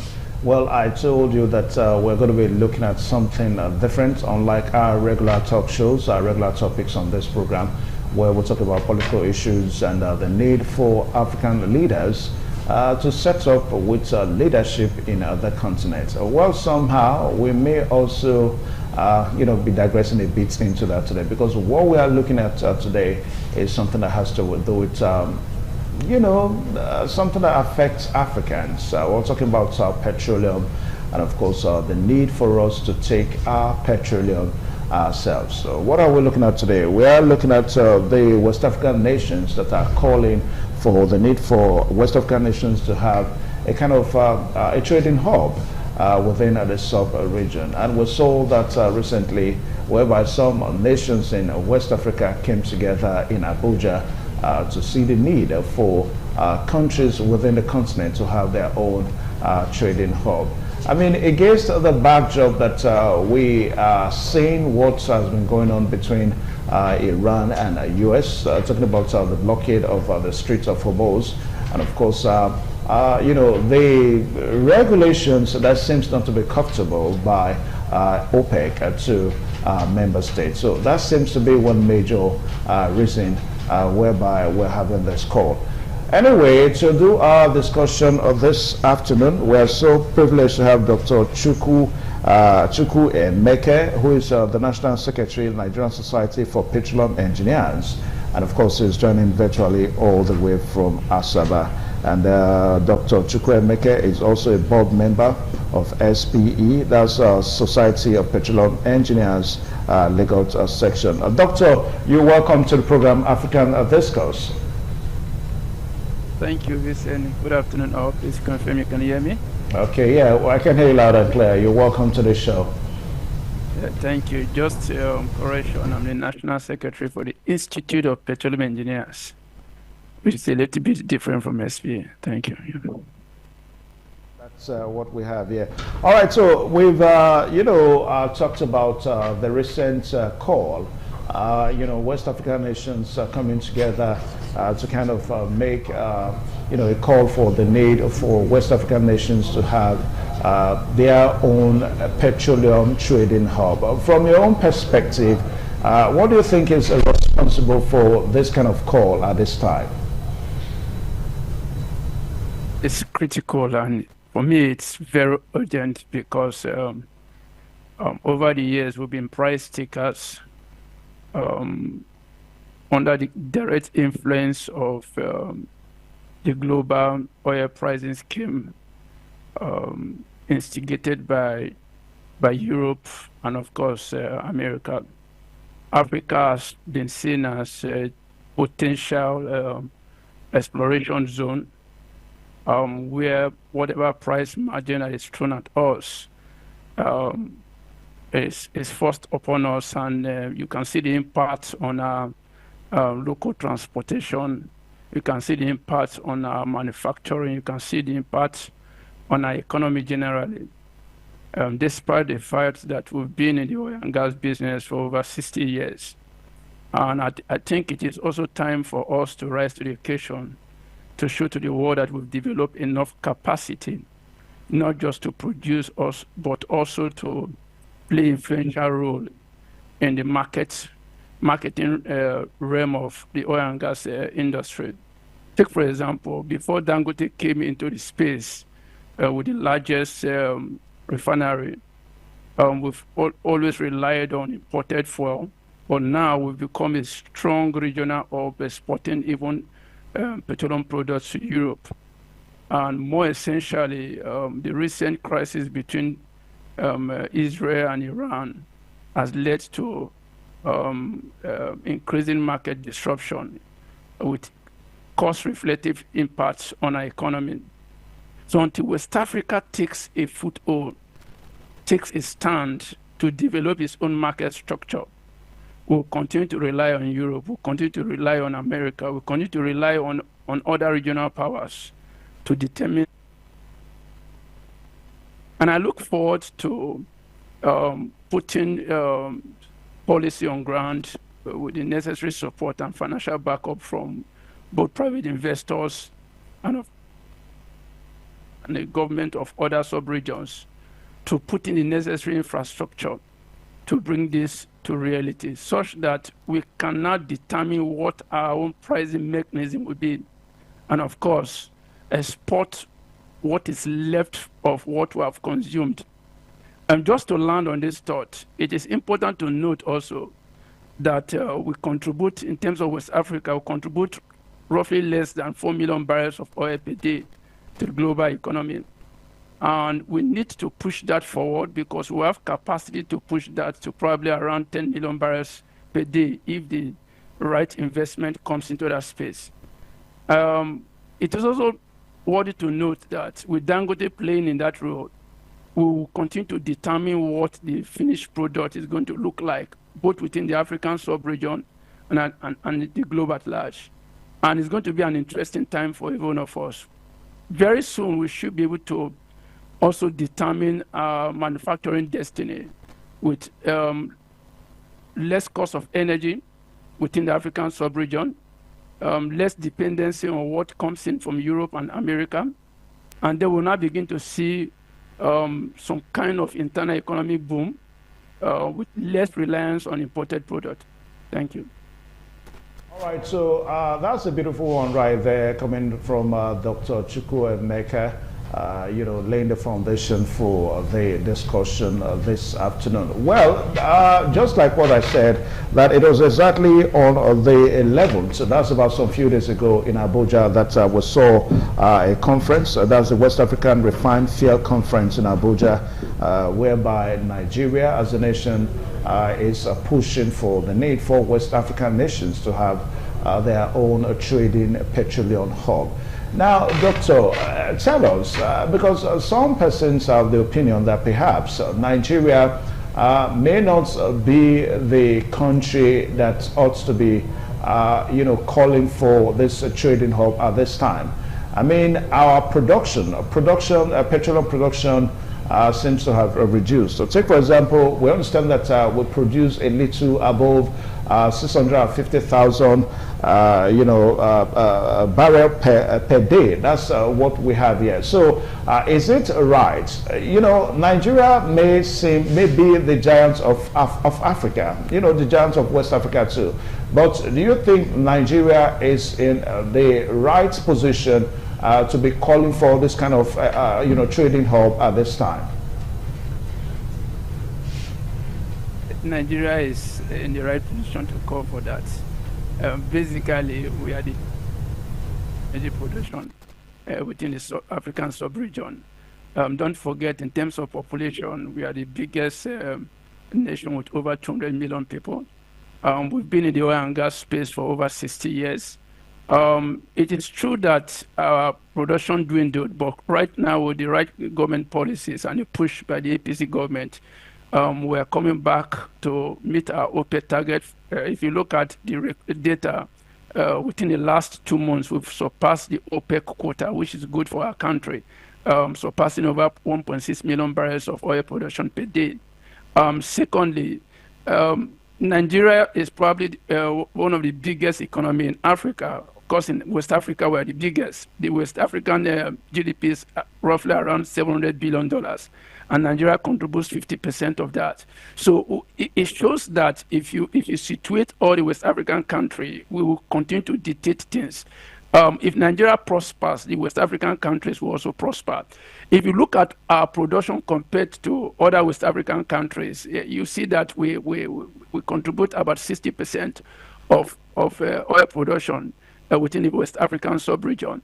I think Nigeria is in the right place to make that call, given that we have better infrastructural layout, we have the better finance layout, we have the expertise, we have what it takes to have that kind of conversation.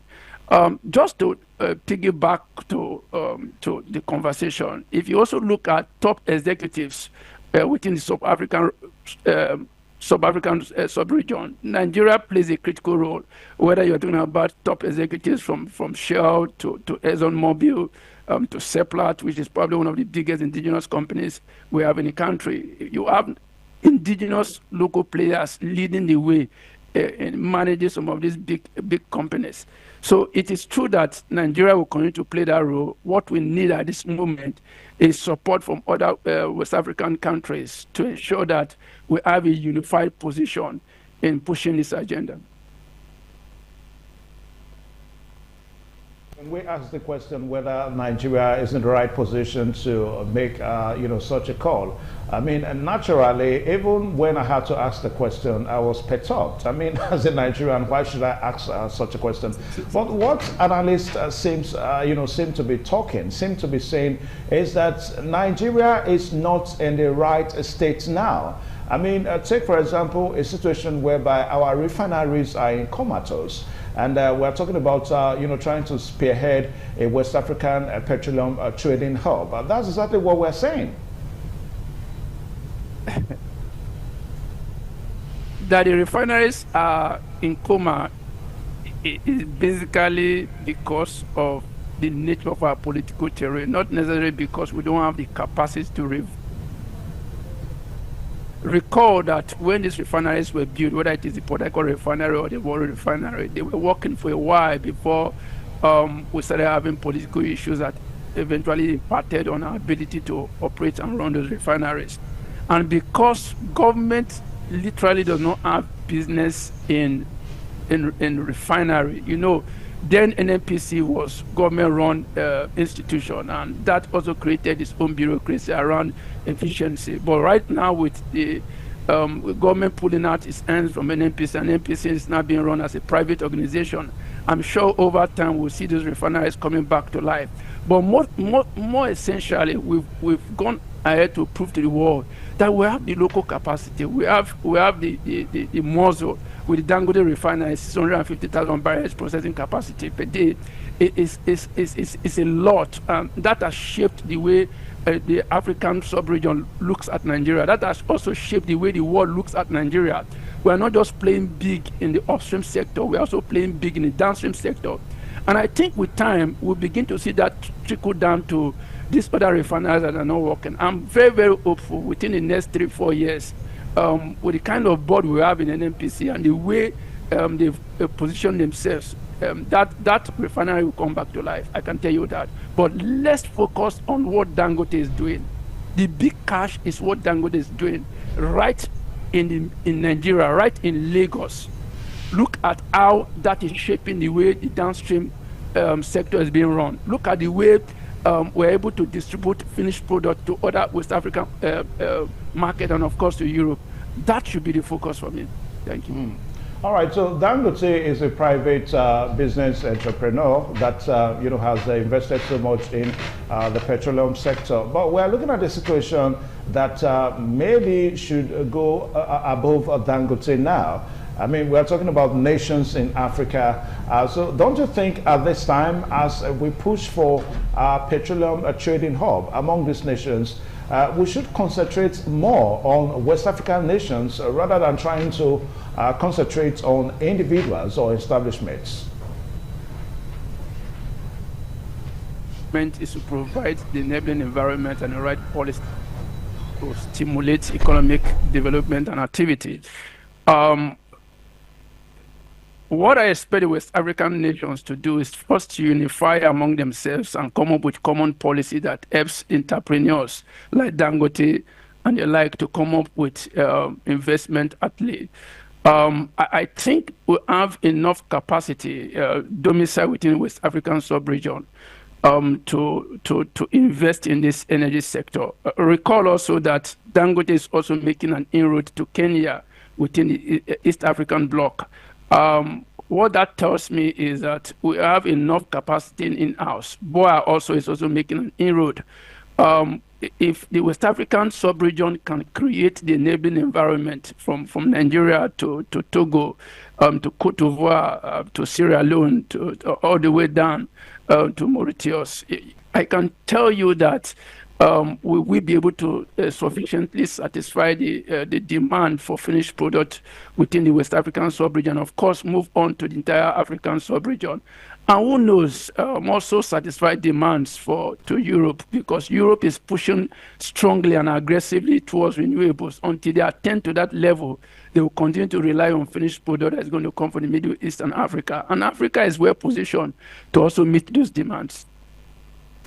All right, so let us look at the economic stability of some nations, and then again we may also have to bring the economic stability of Nigeria on board. Now, before this time, we understand that Ghana has also pushed for this kind of situation, but right now Nigeria seems to be spearheading it. So don't you think eventually, if we eventually have it, I mean, if we have the petroleum trading hub within West African nations, now if we take the economies of these West African nations side by side, our own country, our economy is not palatable, Doctor. Again, in terms of Ghana is a very it's a small country. So if we look at the entire Ghana country, we're talking about in terms of population, maybe Lagos. So Nigeria, given its strengths, will continue to play that role. We know Ghana knows that we are their big brother, right? And in terms of energy sufficiency, we are able to meet the West African demand as we ramp up production. And of course, with Dangote refinery coming to play, like I said, we can meet both the West African demand and of course extend to Europe. But more importantly, if you say in terms of GDP per capita, yes, our GDP per capita is probably around $8,800. Compared to Ghana, they are doing a little bit better because they have a smaller population. But in terms of our capacity, in-house capacity, like I told you earlier on, if you look at the top executives around the oil and gas industry, not just in Nigeria, you see Nigerians playing critical role, leading some of these heavyweight companies to ensure that there's energy sufficiency. So Nigeria has in-house capacity, and we are even exporting that capacity to other nations. So Ghana will continue to look up to Nigeria to meet even our own energy sufficiency. And that is why Nigeria is better suited for this opportunity that is coming our way. Thank you. Okay. All right. So let's look at something that we may have to extend into the next segment of this program. In a few minutes from now, we're going to be taking a short break so that we get you to see the major headlines that we are following in our news, as it goes on. But quickly, let us look at the challenges because we are looking at inadequate infrastructure. Then, of course, we're talking about a situation whereby Africa still depends on for about 69% of petroleum imports from outside the country. So this challenge is lack of basic infrastructure and a situation whereby the continent is still dependent largely on imports. Do you think we are ready?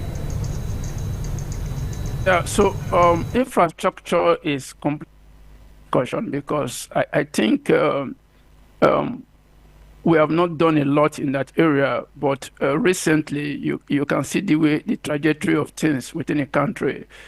Take for example, we spent probably over 20 years trying to perfect and put the PIA into law, and now that we have the PIA regime, we are basically looking at building stronger infrastructure domestically. For the gas sector, we have the OB3 line, and then we have the AKK project that is nearing completion. We trust that over time we should be able to complete this project and get gas across the domestic market, and of course export gas across the West African sub-region.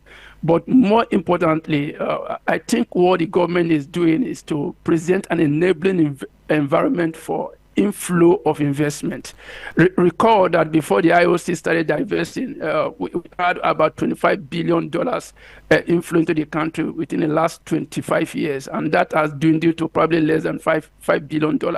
But right now, with the divestment going on and with the right fiscal regime, we are seeing more inflow into the country. The Bonga field development plan that is ongoing, another project, deep offshore project that are ongoing. Over time, that number will go up probably to close to $10 billion, and you see the impact in the local economy. And I think infrastructural development is going to take time. With the right policy, we'll begin to see the kind of investment flowing in that direction, and then Nigeria will going to play that role, helping other smaller nations with some of this infrastructure that will be developed. Thank you.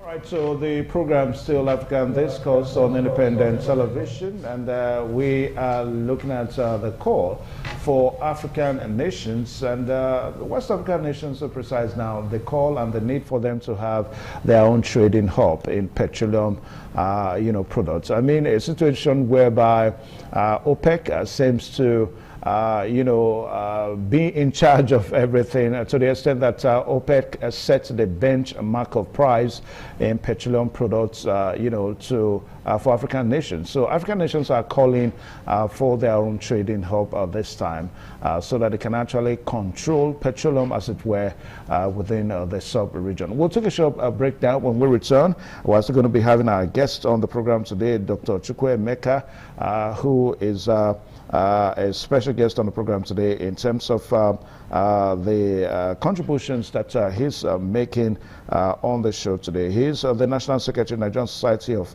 Petroleum Engineers, and he's joining virtually all the way from Asaba this afternoon. We'll be right back. Please stay tuned.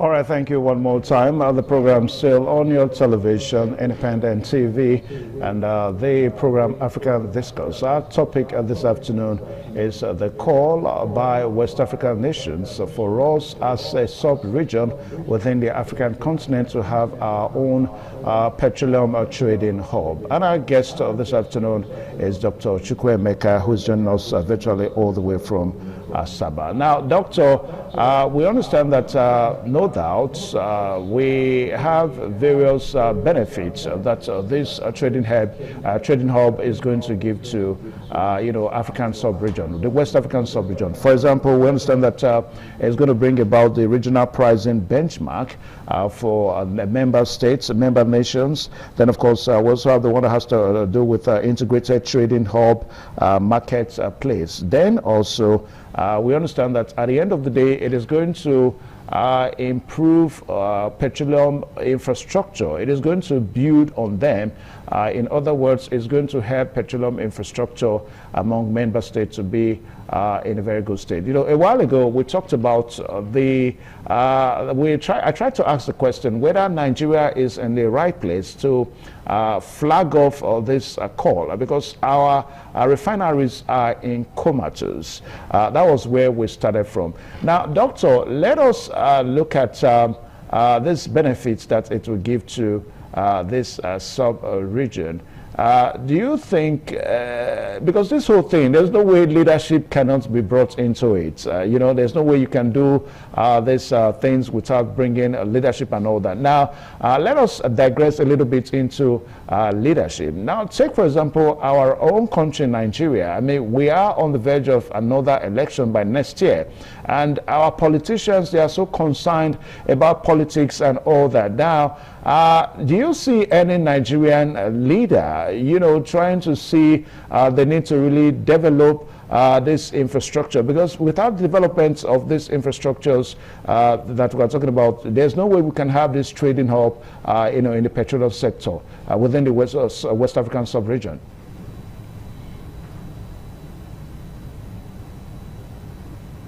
Yeah, unfortunately, the Nigerian economy is deeply political sensitive. And I think what we need to do is to diverge or completely remove our economic outlay from the political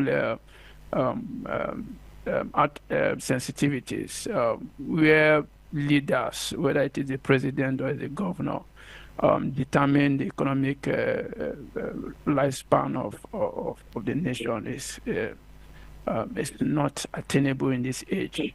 We should be able to have an economic roadmap that is self-sustainable.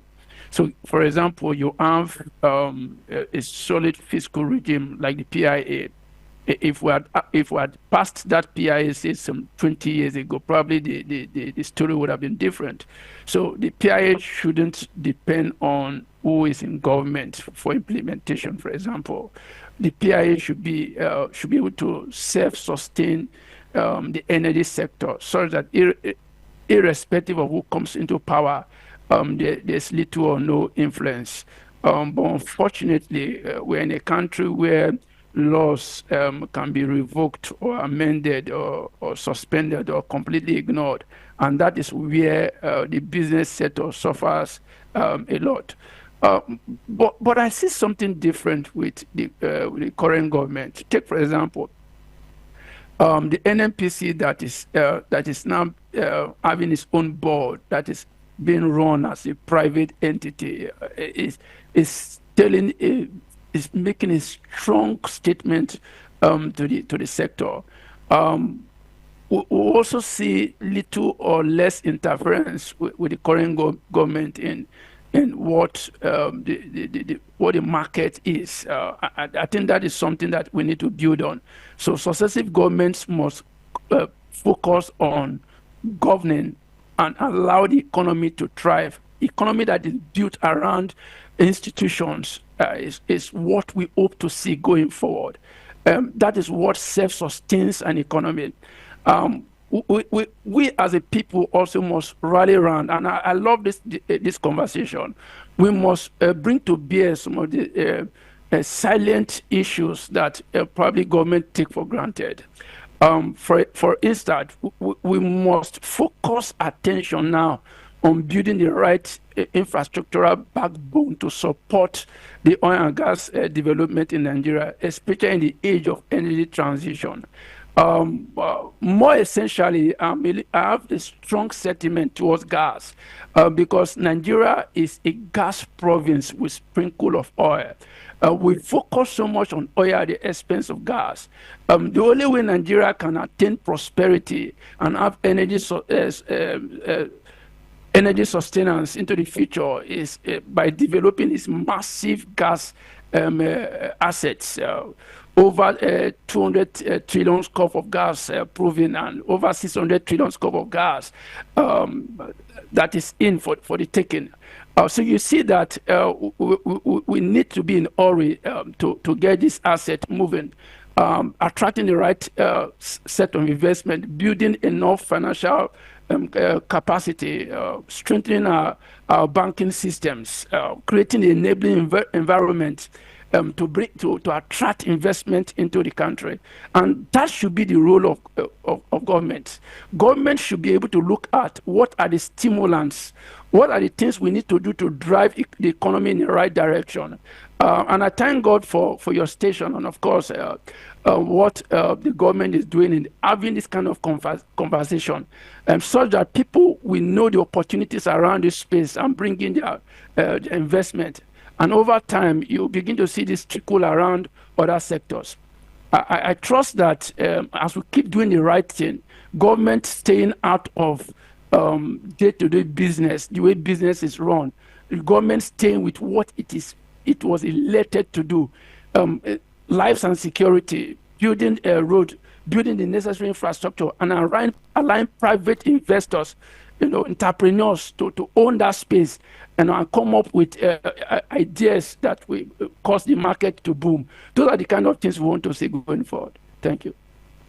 All right, so let me say thank you for thanking us. I mean, thanking my station, Independent Television and Radio in Benin, for bringing this kind of conversation on board. I mean, we are progressive people, progressive stations, as a matter of fact. We like talking about the issues as they break. Now, away from that now, you mentioned the PIA, that's the Petroleum Industry Act, that sometime in 2021, 2022, it became an act, it was signed into law and all that. Now, that PIA, we understand, is supposed to be a kind of a catalyst for this kind of petroleum trading hub. But you and I know that the PIA issue in Nigeria, I don't know, it has been a big problem, a big issue in Nigeria. I think other nations in West Africa, because I understand that when the PIA came on board in Nigeria, other nations within the West African sub-region also had similar legislation to refine their petroleum sector in their countries and all that. But in Nigeria, the PIA, as we speak now, it is a law. It is an act, there's no doubt about that. But the implementation of the PIA seems to have been a major problem. And I mean, it's probably what got us to where we are today in Nigeria. I mean, a situation whereby fuel is outside the reach of the ordinary. So with the PIA foot dragging, the implementation of the PIA foot dragging in Nigeria, so how can we say that this kind of PIA can be a catalyst if a country like Nigeria, is bearing this kind of initiative? Across boards, Nigeria over time, historically, we have implementation problem. The problem is not the absence of laws, but our ability to implement the laws to the extent that these laws can stimulate economic activity. But with what we see now, like I said, the NNPC has gone through a complete revamp. Look at the quality of people on the board of NNPC. Look at the person that is leading the NNPC Limited today. a technocrat, a very excellent, is well known, former Nigerian former council chair of the Society of Petroleum Engineers. Bayo is well known in the industry, and is setting that pace. Some of these things takes time to mature. We may not see the impact in terms of the end users, but those of us who are in the industry, we see a lot of needle being moved. We see that it's making the right decisions, helping the industry to recover from decades of deprivation. And I think to a large extent, the PIA is a very fantastic document. Like you rightly said, other nations are coming to even understand the framework and probably take a clue back to their country to implement. With time, we will see the regulators owning that law and then doing all it can to implement every part of that law. But like we've always said, the law is not meant to kill the industry. The law is meant to guide, to help the industry to thrive. So you will see those check and balance and some amendments and alignments. Those things take time to mature. But more interestingly for me is that we have a law we can rely on. That is the law as it is now.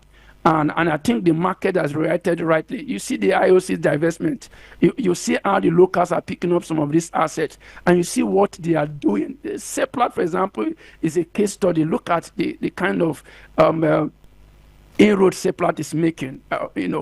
Massive, probably one of the biggest indigenous company we have in the country. It's listed both in Nigerian Stock Exchange and London Stock Exchange. We see the likes of Aradel doing so well, Andy Western, and several other companies picking up from where the IOCs stopped. Renaissance is coming up very, very strongly. Since they took over the Shell assets, they are doing wonderfully well. And we need to give some of these companies time to pick up. And hopefully, we'll begin to see the impact in the markets. The oil price will continue to be what it is, but the finished product pricing will keep coming down as Dangote ramp up its production. So let's give it some time. I'm sure that we're in the right direction. Thank you. Means descent now because of time factor. Doctor, let us quickly look at some of the prospects that we may have to gain as a sub-region. I mean, if eventually we have this kind of trading hub, for West Africa, I mean the petroleum trading hub, what are the prospects? Huge. For example, if we gain the necessary traction and the cooperation from the West African countries, we have the capacity of building a $3 trillion market hub. Probably that is times 4 of the entire GDP of West Africa. Beyond that also, we'll be able to support the West African energy development and of course the African sub-region. And we become net exporter of finished products and of course crude oil to other regions in the world. And more interestingly, we continue to play a critical role in the global market. And that is the aim, that is the goal. We can't continue to be price takers. We need to start setting the agenda. We need to start determining what our pricing will be. We need to take our energy future in our hands. We need to understand that the world is evolving. And it will take regional powers, it will take cooperation among the regional powers, to have one negotiation point of view. If you go as single nation, we may not have that power to influence things. But if we go as a collective nation, we can influence pricing, we can influence a lot of global politics. And that is the direction we need to focus on. Thank you. Then again, there's no way we will not bring leadership issues into all this conversation because some of the challenges that we see, that may emanate with this kind of initiative is when we begin to have wrong persons in leadership in Africa. And that seems to be a major problem within the sub-region. West Africa, Africa as a whole, as a continent, a situation where whereby the process of leadership in Africa still remains very, very questionable. So, Doc, that is the situation. So, if that is the situation, do you think we have a headway? Power is in the hands of the followers. And if we have the right, it will produce the right leaders. And what we've seen over time is that leaders seems to have a cabal where the elites determine the political future of any nation. But with this age, with the age of social media, with this Gen Z age, things are going to change. We cannot continue to rely on the old horse to determine the political future of the new generation. I can tell you that the future of Africa looks very positive, and we've seen the impasse across the globe. We've seen young persons taking over power in the Sahel region. We've seen young people, making inroad into the political scheme of things. That is going to continue, and it's going to force the older politicians who are not ready to change. It's going to force them out of power. And take, for example, the political climate of Nigeria is also changing. As your station and other stations begin to have this kind of conversation, bringing enlightenment, bringing political sensitization to the populace. People can have an informed decision.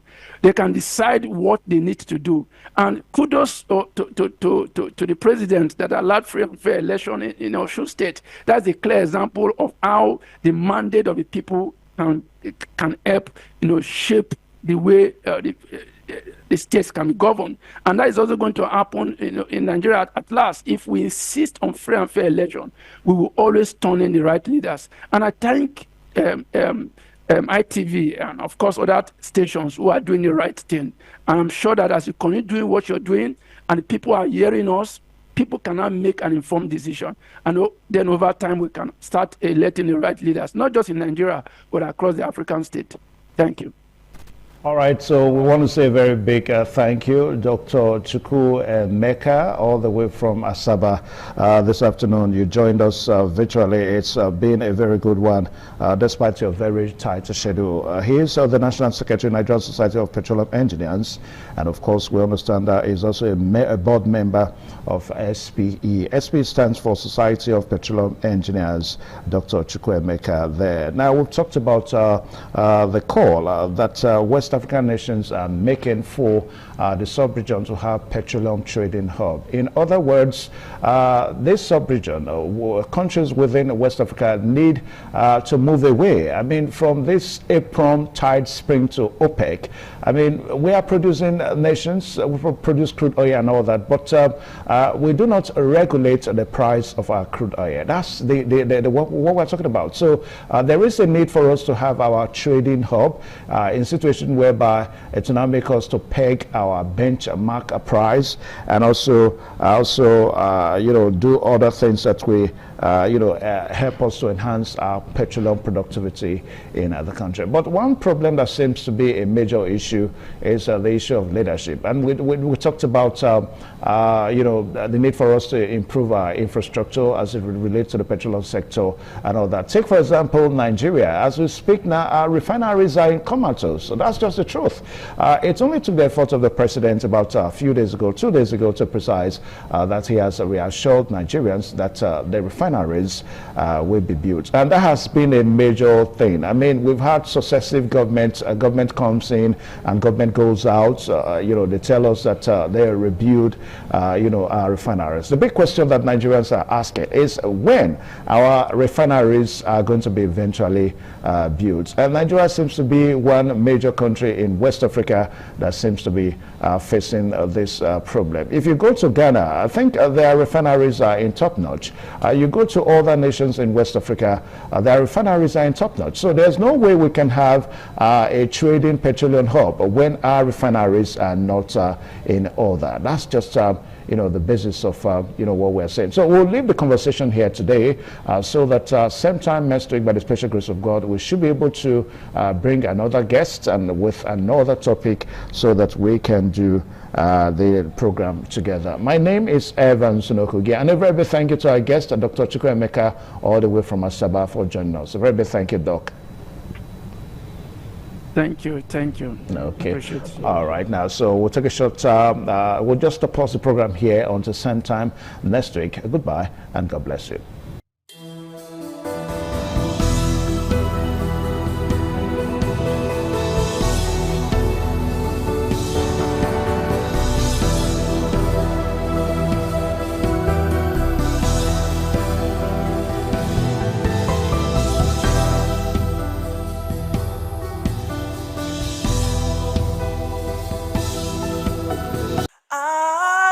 ITV, certainly the best.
In the evening of the initiation day, all the newly initiated Edion danced to the residents of the Odion Way and also visited some homes of the various senior elders, where Chief Elder Ogbeide Onwonse was very conspicuous, especially at the country home of Sir Chief Dr. Gabriel Osawo Igbenedion with his family on the night of the initiation.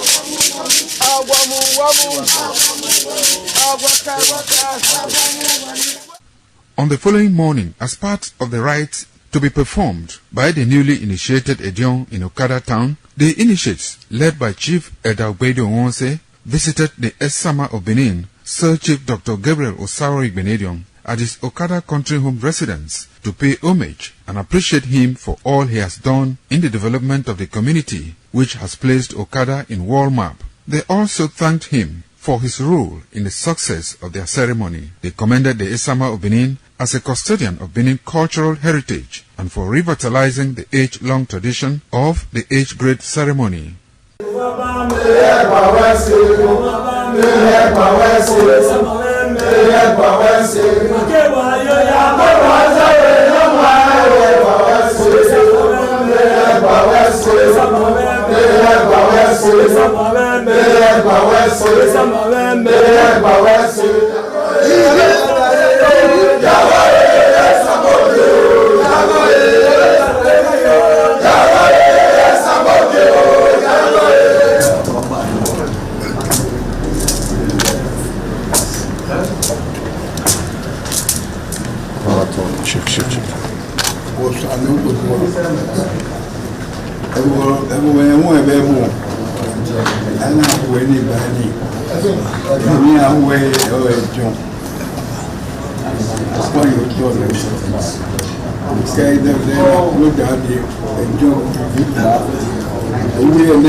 Thank you very much for joining us on the program, Healthy Living. What is the kidney? The kidney is an excretory organ in the body, which is for metabolism. Tuberculosis affects many organs in the body, but the common ones it usually affects is the lungs. Epilepsy is a neurological problem. Okay. It is an injury in the brain which causes someone to begin to convulse, to go into fits. It is curable, but the cure is a long-term thing. If you eat well and avoid those risk factors that will make your immunity to be down, then the risk of contracting tuberculosis will be reduced. If you're healthy, then you're wealthy.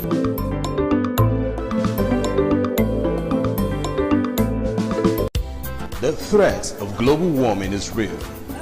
You have seen the destruction of lives and property as a result of incessant flooding.